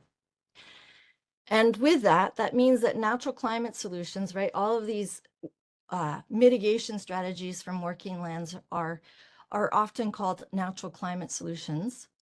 They may not be a realistic net mitigating sink for other sector greenhouse gas emissions. So when someone says they want to trade your farm greenhouse gas credits for their fossil fuel emitting credits, it's going to be hard to make an argument that you're reducing net emissions when you sell those emissions reductions away, because we're not getting our total emissions from the ag sector down. And really what this means is that we all really need to focus on reducing our fossil use for heating, transportation, and electricity, right? Like, that's really the pink elephant in this room, right? That's that blue section. And there's lots of ways that we can do that. And that will make the biggest dent in this puzzle. There's a ton of folks that we need to acknowledge here, namely DEC, and before that, Ag and Markets, NYSERDA, NEFA project, and the Atkinson Foundation. And we also had a wonderful technical advisory group, John, Tim, Kristen, and Michael. You can find our complete reports here. And I can go on with some more sort of slides. And maybe I will just do this one on reforestation to set a conversation going in the room. Remember, there are 3 reforestation projects that we advocate for. Reforestation by planting trees on former agricultural land.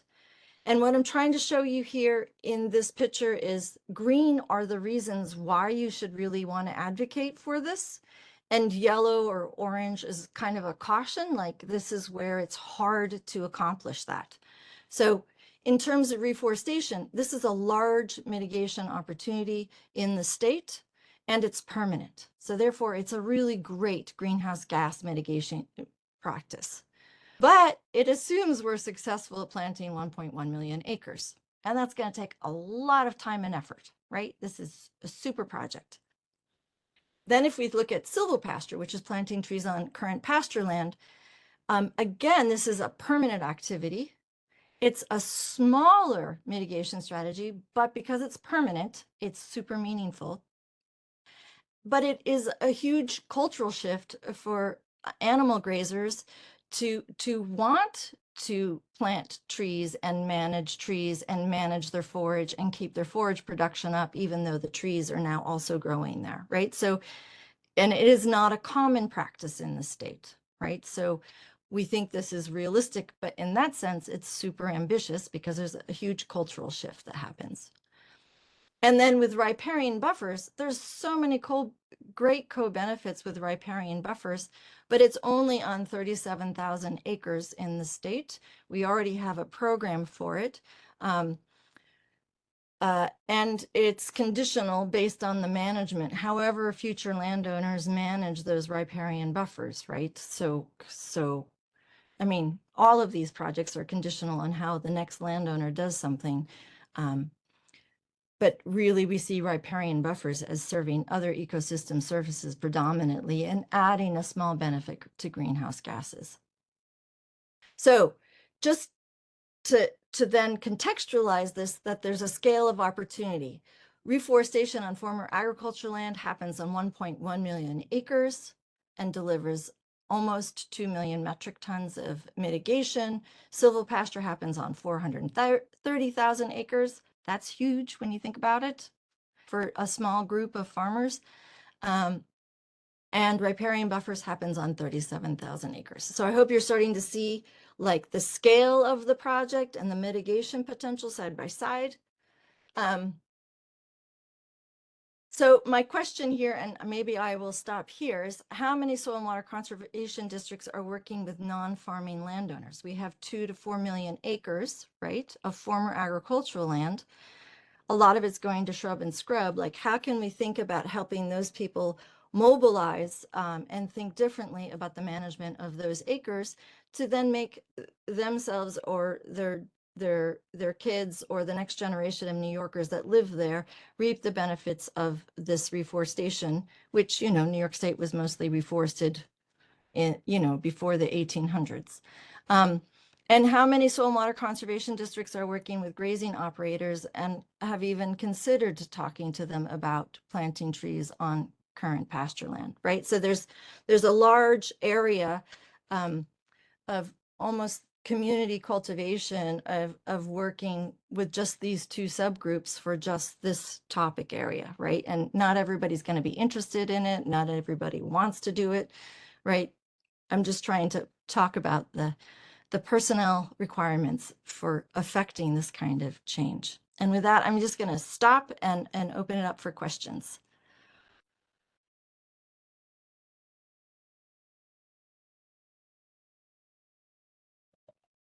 Jenny, I appreciate the very large scale thinking you're doing here, and I agree that that is what's necessary to tackle a big project like this. Not going to look at the silvopasture, but just was wondering when you were talking about the dairy aspect, how much you're working with groups like, say, Karine Kettering's group, who's working directly with farmers with the Cool tool and advocating, you know, the things that you're talking about, or Mike Van Amberg with his nutrition work in those areas. Are they working cooperatively with you, or that I'm not sure how closely Cornell pairs people versus working on different directions with research? So, okay, so it's a great question. Curine's work is incorporated into this. Mike Van Amberg's work is incorporated into the inventory, right? There are ways in which those items have been incorporated into the inventory. You know, we meet infrequently, like once a year or something like that, right? And the big difference is that Peter and I are working on the sort of huge umbrella of all these interacting parts and thinking about how to do accounting. I never thought I was going to become an accountant. I mean, I love biology, but basically I'm an accountant. And so I have to think within and across systems. And I think that's really the next phase of the work, is how do we connect, you know, the IPCC international protocols, the New York state laws, right? Our regional inventory, the climate resilient farming, you know, funds, the soil and water conservation district people who are implementing them, the fellow academics who are improving these different components. I think that's the next phase, because what I will say is for us with the inventory, you know, it's really important to use the common denominator across state and political boundaries so that we can all cohere with other governments as they come up with their strategies to reduce emissions, right? So, you know, to be honest, you know, we're still working on water quality initiatives that started being funded in the 90s, right? And we just decided to start working on greenhouse gas emissions in the state in 2019. So there's a lot of sort of cultural collaboration, awareness, you know, community connection that's going on, right? Just even coming to present here today, right? Like I did this once like 3 years ago or something like that. So, I mean, it's a slow moving, but I think everybody is on the same team trying to move these things forward. It's just that we're all working on different levels. Did that sort of answer your question? Sure, yes, thanks, Jenny. You know, Oh, go ahead. just one observation that I'm all for the whole reforestation idea and the benefits but there's an education problem there, I think, because I've heard a number of times where a landowner has said that either they're going out and mowing an old field or they're glad, you know, that someone else is using it for agriculture because they don't want it to grow up the brush. And I think that's, you know, they don't, I guess, understand that there's benefits to it, you know, growing up the brushes, but obviously eventually trees. And it's funny that they have this view that it's going to look awful if I don't mow it, you know, and they can't see past that. I guess it's just interesting that they don't realize there could be some benefits. Yeah, and not everybody wants the same things. Like in this conversation, like we just presented last week and we invited a habitat, New York State biologists and habitat folks, in part because, you know, some people want nesting birds, right? Or some people want views or the animals that live in those kinds of habitats.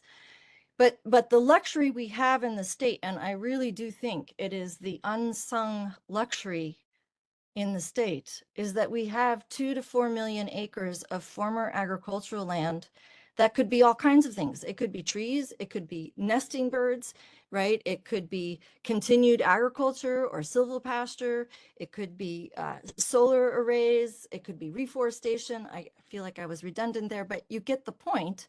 Is we've got a lot of area to work with and to advocate in order to work with someone where they're at to move the needle in some productive direction.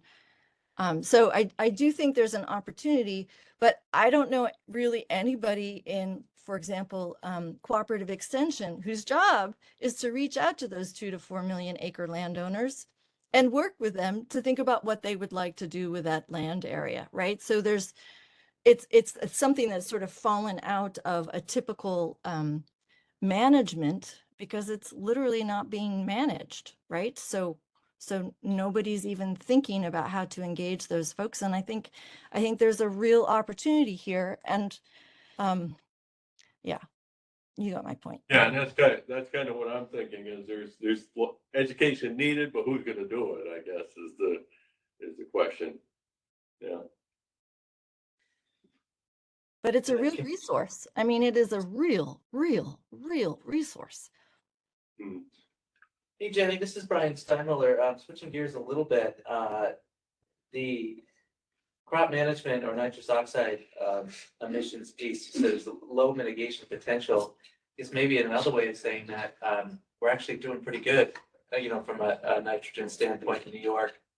And, you know, comparatively, you know, for folks that might not have studied this for very long, can you just speak a little bit about, like, you know, what are the biggest agricultural emissions in the US and then worldwide? And then, you know, I think you kind of see where I'm going with this in New York. And can you maybe talk to us a little bit about how maybe other dairy states in a similar scale are doing, you know, from a standpoint of how we're doing?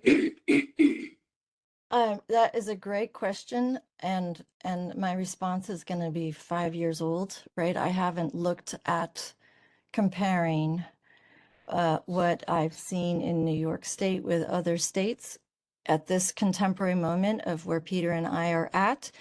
But I definitely want to applaud New York State Dairy for its incredible feed efficiency. Like, our emissions would be so much higher if we weren't managing for feed efficiency the way we do. It's a very it's leading edge feed efficiency, and the same thing goes with the nitrogen.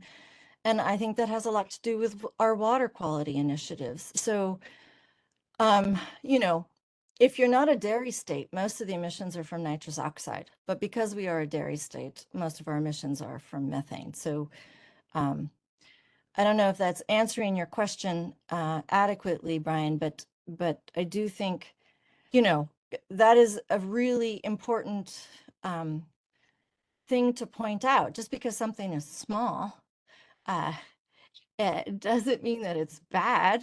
And it also doesn't mean that we have to get that last little bit down, right? It just means that we need to stay in the ballpark at which we are at. But if we can make it financially beneficial, right? Anything you reduce to reduce your nitrogen fertilizer costs has benefits to greenhouse gases, to the bottom line of the farm profitability, and water quality. So, yes, I think that New York State has a lot to be proud of in terms of where the inventory is at. Thank you. The medium scenario, you talked about the high, of course, for this. But for the medium scenario, that brings us back to 1990 levels. Is that what that graphic showed? Yeah, basically 4% below 1990 levels. And I don't have it on the top of my head, but like, we reforest fewer acres, or we don't do as nearly, we don't reach 90% land management strategies, right? I can't remember, it's all detailed in there, and because it's the medium scenario, I've forgotten all of the details of it, but it's basically a less stringent version of the high scenario, right? The high scenario is really trying to like get everybody on board with these selective activities. Does that make sense? Yeah, that would have been my follow-up if it was really different actions or just reduced. No. But it sounds like, yeah, it's just pulling back a little bit from the high. Yeah, just one other comment, Jen, I mentioned this to you before, that, you know, the summer spreading is an interesting issue because, you know, it has its benefits from a water quality perspective and also agronomically on hay fields, top dressing and so on. But boy, when that happens, that's when the phone starts ringing here with complaints. And, you know, so that's another education problem, I guess, or people, you know, wanting it both ways. They want to do away with the greenhouse gases and they want to address the water quality, but they don't want to smell. So just out of curiosity, you know, if you are effectively daily spreading in the summer, how are the reports on smell from daily spreading, right? Like it's fresh, versus it's been sitting for a couple of weeks in a storage unit, right? I mean, there's just, I'm just curious. Do you think that the odor complaints are the same as when it's daily spread, as I think opposed it to? would be, yeah, it would be less smelly, but, and I think it would depend on how close to the house you are with it. And, you know, I think that, people farther away would be less impacted, but people close by would still be unhappy. I don't know. I grew up next to a farm that still spreads, and I've grown to love the smell. I mean, I don't mean to be nostalgic, but like, and when I say I love the smell, it's just like the smell of grass being cut, or like when trees are cut, right? It's just a different thing. Like, maybe that's the cultural thing we need to work on. Because I mean, poo stinks. I mean, it just does. Well, and I agree with you, and I think the problem is that we grew up with it, whereas a lot of times it's people who didn't grow up with it, were in the city, move out to the country, and all of a sudden they're exposed to something new and they don't like it. And Well, let I me think just tell you, in New York City, we smell really bad smells all the time. Like, that's why I stay away from it. So Jenny, on that same topic, not so much with smell, but what would the farm need to do on a cultural level, nutrient management wise, to be able to and apply more often in the summer with growing crops, right? You think about hay rotations, hay ground, after cutting, could open up opportunities, but pure daily spreading, I'm not sure how that functions with growing crops. yeah, no, I agree. I mean, it's complicated. I don't mean to say that this is a fix-all, but I do think that the purpose of liquid manure storage is to get us through the winter, right? Yeah. When it's icy and snowy and all that manure slides straight into the waterways. And so if the problem is not manure stored in the winter because it's cold and the microbes are not producing nearly as much methane, and the problem is the methane production in the summer, how can we think about managing the manure? Because another problem we're having is when you have 6 or 12 month storages and you apply all the manure to the land in November, right? What good is that actually really doing, right? So there's kind of a profitability, an odor, a timing, and also a land area consideration, right? We have these rules about how many acres that you're supposed to have per cow, right? And how to think about those kinds of space area allocation issues, right? So I don't have a quick fix, Brian, at all, right? But I No, am. but I see that as a mitigation strategy, right? Just the cultural aspect of manure management, nutrient management, and its potential impact. So that was great. Yeah, and I think that was the goal originally with the manure storages, was to store during the winter, empty them in the spring, and maybe daily spread during the summer and then go back to storage in the fall, but obviously it hasn't worked out that way. And we had a presentation maybe 2 years ago, and Kristen Workman gave a presentation on, when you separate your manure solids from the liquids, you get 2 different kinds of phosphate profiles, right? So you can put the higher phosphate concentration version on one land area and the lower phosphate concentration of the other component of the manure in another area. I'm not saying that is a fix. I'm just saying there are ways for us to think across, topic areas in order to help improve the nutrient use profile while also addressing, the greenhouse gas mitigation, right? So, I mean, there's lots of things to be rethinking besides storing the manure for a long time in the summer months. Gideon, you have your hand raised.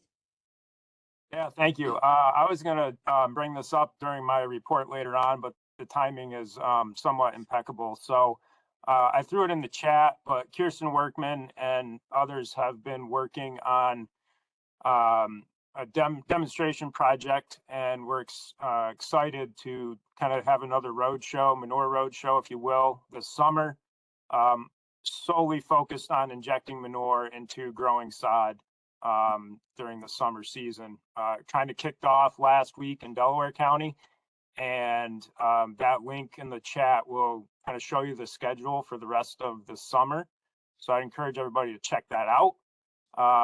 It ties a lot of what was just discussed together. If we're injecting manure into growing sod, that's really the best time to be doing it as far as mitigating or reducing any concerns of nitrous oxide emissions that can come through the injection process. And there's studies that are backing that up and supporting that. But also we're injecting those nutrients into a growing crop. And sod is the easiest one to do that with. I just will share my screen quick. This is the unit that will be toured. It's a demonstration unit that Oxbow Corporation, who just opened a new facility in western part of New York. They are letting us use this machine, which is quite a machine. And the grassland injecting unit looks like this, but this will be touring around New York State. And we're very excited about the opportunity that it does give our farmers to spread manure in the summer, go into November or late in the growing season with much less manure in their storage because we've added it to the growing crop. So just wanted to add that, throw that out there as part of this conversation, but I think there is, efforts and movement and education afoot to do better and make a difference. I would agree with Gideon on this. This is Morgan from State Health. I was with Gideon and many others from different agencies. I was at the Delaware County Water Quality Tour and I saw this machine in action. It was, first off, very cool to see the fact that, you're able to inject the liquid manure right into the soil. And it's not like squirting out or anything, it drains out of the hose pipes that you can see in Gideon's photo there. But, there was no smell. We walked where they had spread and my boots were dry. It's just phenomenal technology. And, it does definitely show an increase in this type of precision equipment that is upcoming in New York State.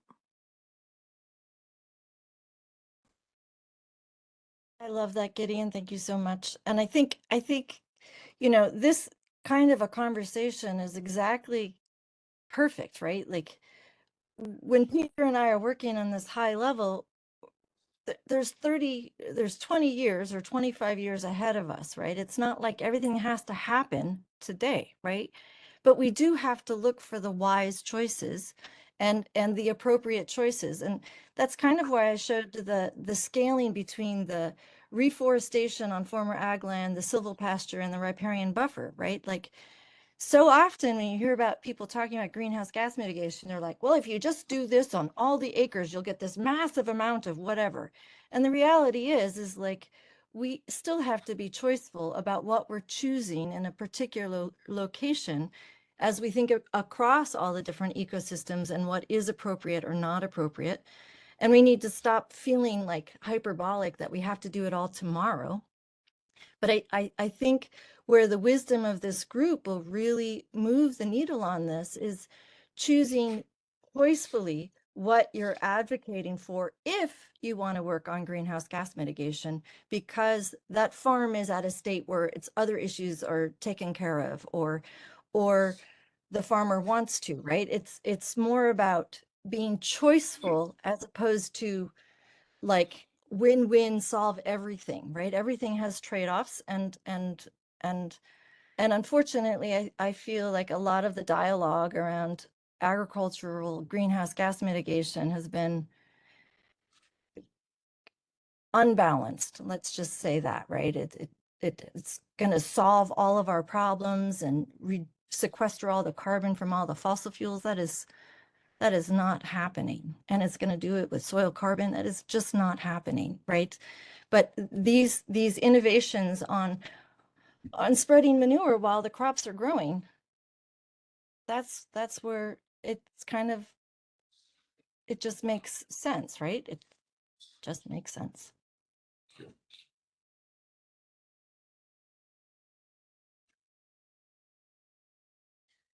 All right, any other thoughts on this?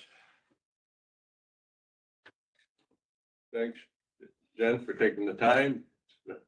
Always good to have a topic like this that brings up some good discussion, and we appreciate it. Yes, my pleasure. Thanks for having me. I love what you guys do. I think it's amazing and wonderful. Like, it connects dots on all kinds of levels. And I really appreciate that our state supports this, and meaning all things, water quality, habitat, safety, flooding, right? That's what you all are doing all the time. And I just think I think it's a great integration across so many different levels. And so I love our soil and water conservation district. So I appreciate having the chance to be here. Thank you. Jenny, before you sign off, would you be able to put the link to your report in the meeting chat? Yes, I can do that. Let me just close out my part here and I'll do it. Thank you very much. Okay. Thank you. Bye.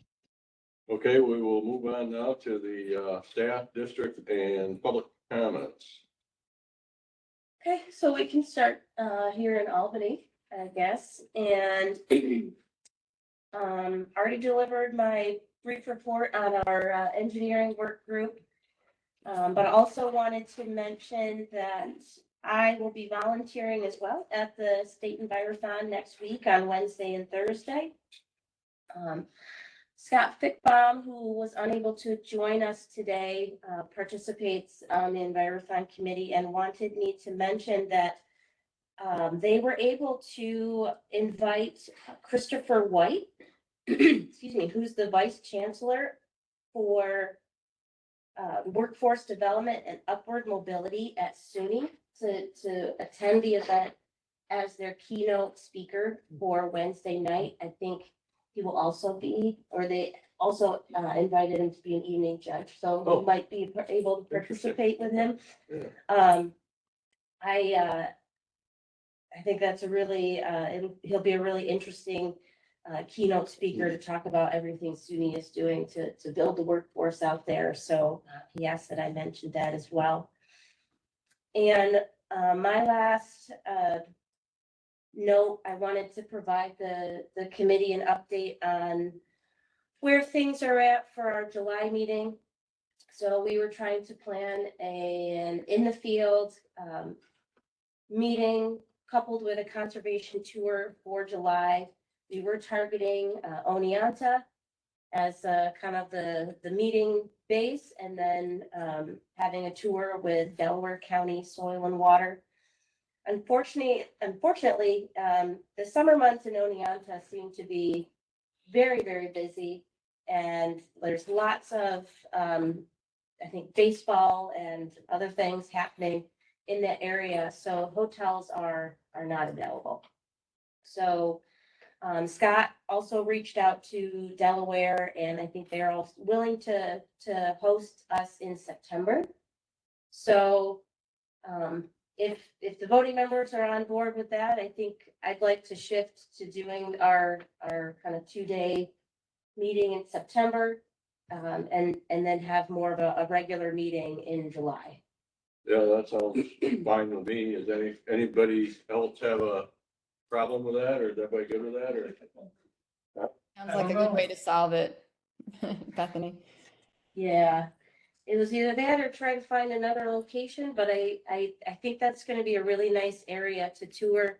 You know, they do a lot of good work in Delaware, and see some really awesome projects. So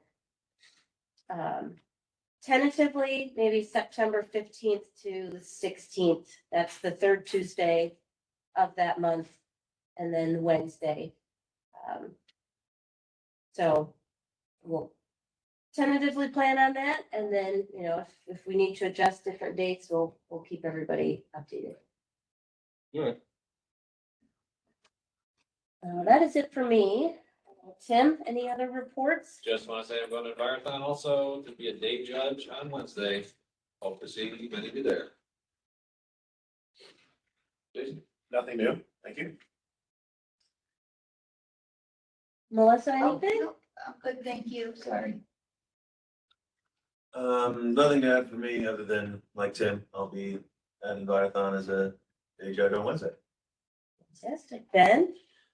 Northeast region, it's kind of business as usual. A lot of closeout paperwork still going on, trying to get to board meetings, other site visits, seeing what projects are going on, getting started up for this year, doing some board training as well. A few new hires coming on, just came on in my region. A couple of them are backfills, and Columbia County is adding on an additional new staff person, so expanding their staff by one, which is good to see. Still other conversations, other districts looking at doing the same, so hopefully we'll have a few more staff by the end of the year at least. So I think that's it. Thank you, Travis. Southeast region's pretty much the same as Ben. Been trying to make it out to board meetings, working on some closeout paperwork, reviewing AEM Tier 419 projects. Same with Ben. We've had some new staff turnover, staff changes. District or two have added some new staff. So really just about business as usual this time of year. Fantastic, thank you. I don't have anything else to add. Thanks. All right, so moving to folks in Syracuse. Thanks, Anthony. Brian Cunningham here. Update for Region 4. Fair amount of work with the transition with AEM 18 and 19. Trying to get folks closed out. It's a pretty large process that I know Chaz has been working on for months. We're trying to support that. All the while taking a look at new Tier 4 projects for AEM 19. A lot of those came in the last few weeks, so reviewing budgets, making sure they've got things lined up, kind of giving the background work on procurement and all the details to districts before the construction season starts. So a lot of good stuff coming in. I'm sure it'll be a busy summer for districts. Otherwise, the last few weeks has been, I went to 3 local environthons, kind of got to help out with some new ones at counties that I haven't been to before. I got to be oral presentation judge and helping at one of the booths for ag non-point or the non-point source category. I also sit on the subcommittee with several others for the state environment, which is a big push for that is next week. So we'll be down there for a few days. So it's mostly what's been going on in Region 4 for the last few weeks. I'll transition to Tyler here. Thanks, Ryan. Nothing too much to report. I'll be at the Healthy Waters Conference at ESF tomorrow and Thursday, so looking forward to that. Fireathon next week. For the Eastern Finger Lakes, we have a large number of projects that have been submitted and approved, with more projects coming in from across the 11 counties to review and get approvals out. We have a couple completed projects that we worked through some closeout material, and we seem to be keep cruising along with that process. I have updated and drafted a similar survey 123 for Lake Champlain Quickney. So we're going to be testing that out and hopefully using that style data collection system and program management tool for all of their projects moving forward. So things are kind of progressing on that end as well. And I think that's about it for me. Thank you. Yep, as Tyler reported, just assisting Tyler with some Eastern Finger Lakes project reviews. Also just attended the conservation skills planning session in Onondaga County last Friday. There's going to be a lot of good courses offered this year. I think it'll be quite a large benefit to the districts. Had a lot of board meetings and trainings scheduled, and I've got a couple 4-hour courses coming up, one Thursday and then one on Tuesday. So helping the districts with some earned income programs there and getting the stormwater message out to all the contractors. Other than that, just pretty typical AEA duties in general. Thank you. Thank you, guys. Moving to our staff who are on the line. Greg? Sure, Bethany, a couple quick things in addition to other reports you've heard or will hear about all the activities of staff within the AIM framework, cost share programs, trainings, technical assistance with districts, planner certification, and so on. Couple things I was involved with and want to thank some partners were meetings in the early May. One, we were asked by the Ag and Markets state vets to talk about manure management on a range of livestock farms, so they can sort of think about that in the various ways they work with farms, particularly in disease prevention or reaction to an outbreak, or in the case of an emergency or a catastrophic event on a farm where there's mortalities. And so I really appreciate DEC and Cornell Pro Dairy and our shop to just have a rolling conversation with them at the state fair a couple weeks ago about that, and that was helpful. Good to connect with them. The other one, I I see Megan Webster on the line here, and I appreciate her connections with lake associations. And so Megan, Kirsten Workman from Cornell, and I were able to do an overview of AEM, what districts do with that, and actual, project case studies that Megan presented, as well as some of the technical rigors of planning and implementation projects for the New York State Federation of Lake Associations meeting on May 8th. And, with the common theme that we often deliver of collaboration and working together as opposed to conflict and slowing things down. So good discussion there. And I think there was an interest in having agriculture as a theme in that annual meeting, because I think it became our understanding that maybe this is one of the first or only times that there's been a focus on that for one of their presentations. Thank you, Bethany. And I will relay, I know some folks had to jump off to other meetings, and I know for certain that included Ron Bush, so he sends his regards. Okay, thank you very much, Greg. Chastity, any update today? Yes, I'm continuing, as everybody's mentioned, to work on our AEM round 18 closeouts. We're probably 2/3 to 3/4 of the way closed out, and huge thank you to all of the AEAs that have been reviewing a lot of those for us, for myself. And so those are coming together. As Greg mentioned and the guys mentioned, their round 19 tier 4 implementation packages are coming in. They were due May 1st. So we're reviewing those also. Huge thank you to the team for taking the first stabs at those. That really definitely helps out. A quick update on the urban ag group. We have developed a tier 2 draft that is being tested right now by that subcommittee. Actually is looking really good. Huge effort by a lot of districts to put that together. And we're hoping to have a copy of that for you all to review maybe late summer, early fall, depending on meetings and whatnot. So that's actually really, I think, in a positive light. They're doing a really good job on that. And the aquaculture, the nearshore aquaculture is developing, Gideon has been working really hard on developing a system for our best management practices catalog. And that's in really good shape. Also hoping for throwing that guy out at you guys around the same time as the urban ag. The next big thing is the AEM award, the Leopold Conservation Award. We received 7 applications. They were due last Friday. The counties are Chautauqua, Dutchess, Essex, Ontario, Orleans, Tioga, and Washington counties. That right now is getting reviewed internally and will go to judges very soon. We're hoping for a top 3 within the next month or so. Some vetting and whatnot, and then an award late August, very early September. So that's a very positive return. 7 applications is great, and they look fabulous. So that's what I have for you guys. Thank you, Chaz. Yeah. Okay, Brendan.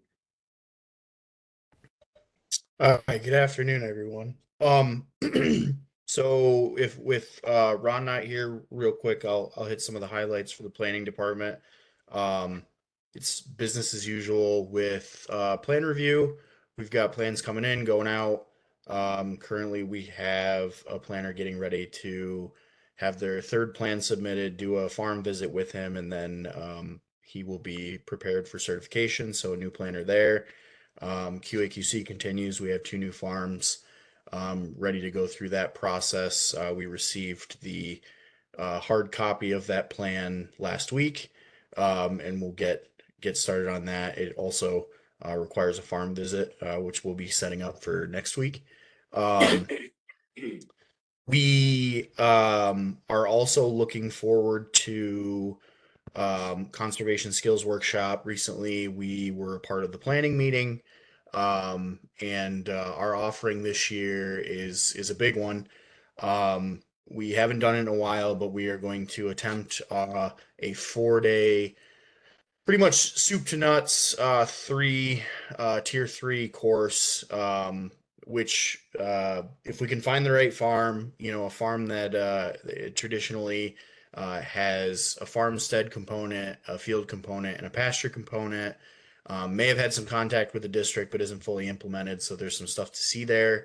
And we take participants right from tier 2 assessment right through to the nuts and bolts of planning. It's a combination of field and classroom, and a pretty intensive companion to something like our CNMP course.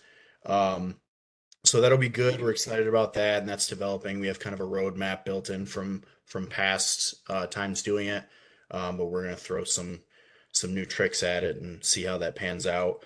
I will also be participating with Envirothon, so I'm looking forward to seeing everybody there. And I will mention an opportunity that Greg and I had a little over a week ago, to go out to Cornell and participate as panelists alongside Josh Horneski of NRCS and John Hornberger of DEC in the animal science 4120 class that Corrine Ketterings of the Nutrient Management Sphere program and Kirsten Workman of Pro Dairy teach. And we had the opportunity to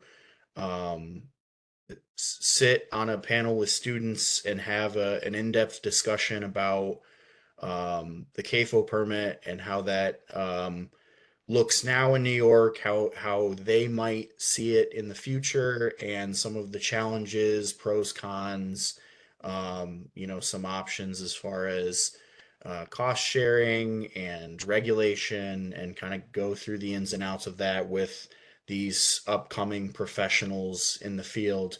And I don't want to speak for Greg, but I think we both were pleasantly surprised with the engagement and the knowledge base.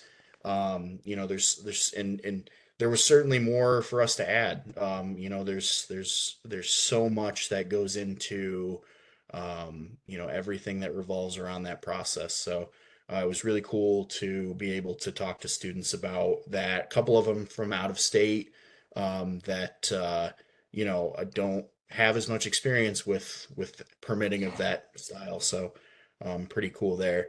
And I think that probably covers it. If I've forgotten anything, Gideon or Greg or Chaz, let me know. Oh, it's great, Brendan. Maybe just to add also, there is at least one student from that class that's going on to a planning firm in the state to do CNMP and other conservation planning work here. And then there's a woman who is getting her master's degree in engineering, working with Jason Oliver. And I think fair to say, Brendan, we did several shameless plugs that New York is a great place to continue your career in. So yes, aggressive recruitment for New York State out of us. So I think both of those folks have experience in the internship program that Pro Dairy manages. I think primarily with some DEC funds to help. So good yields there. How big was the class? Probably check me here. It's probably 25 kids. Yep, exactly the number. Yeah, that I was thinking of. So, and actually, while I was while Greg was speaking, I thought of one other thing. I plugged this before, but it's with the summer, it's starting to pick up. Chaz, Gideon, and myself are kind of spearheading, along with support from Greg and Ron Bush, an effort to be able to get out and provide more technical assistance in one-on-one or small group format. We are setting dates, and I would just like to offer that, the planning department, as well as state committee staff at large, obviously, we want to be available for technical assistance, whether that is, trainings like the Water Quality Symposium or the conservation skills, but also, if there's software questions on tools like ag waste management or Russell, or you want to spend a little bit of time hitting a couple farms and doing some assessment, alongside us. All of that's on the table, so please feel free to reach out, and set something up with us. And with that, I'm done, Bethany. Sorry. That was a good way to end. Thank you so much. Gideon. Thanks.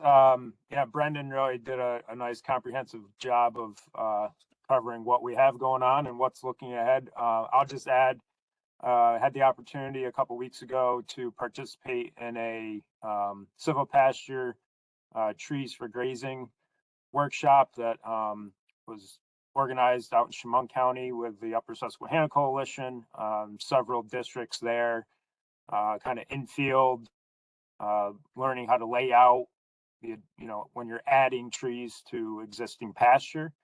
And so we mentioned civil pasture earlier, and I think there's several districts who, are embracing that and learning, which is really good. There's another training opportunity up ahead here in June over in Greene County, and that is looking more at adding livestock to the forest, which is, maybe a little more challenging or interesting. We do have the NRCS has adopted the civil pasture conservation practice standard now in New York, and there's going to be more education needed and continued learning about how to do things appropriately across the landscape. But I feel like there's good promise ahead, and several districts and CCE, several organizations that are moving forward in a positive direction on this. So we'll try to stay in step with them. So that's all I have. Thank you. Thank you. I believe that concludes all of the staff members who are with us today. So thank you all for your reports. I would like to give just a few moments if there are any districts on the line or members of the public or our partners that would like to come off of mute and deliver a report.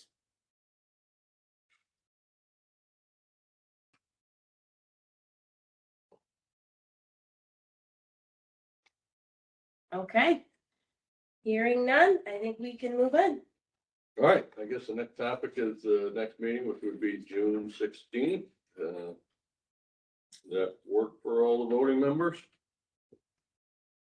All right. And I'm going to be out of town that day, but I think that Bethany already knows that. Okay. Yes. And that would be a, standard, probably Albany, Syracuse meeting as well. All right. If there's nothing else, we will adjourn. Fantastic. Thank you all. Thank you. Thank you. Have a nice week, everybody. Too. Summertime, that's a good time for me.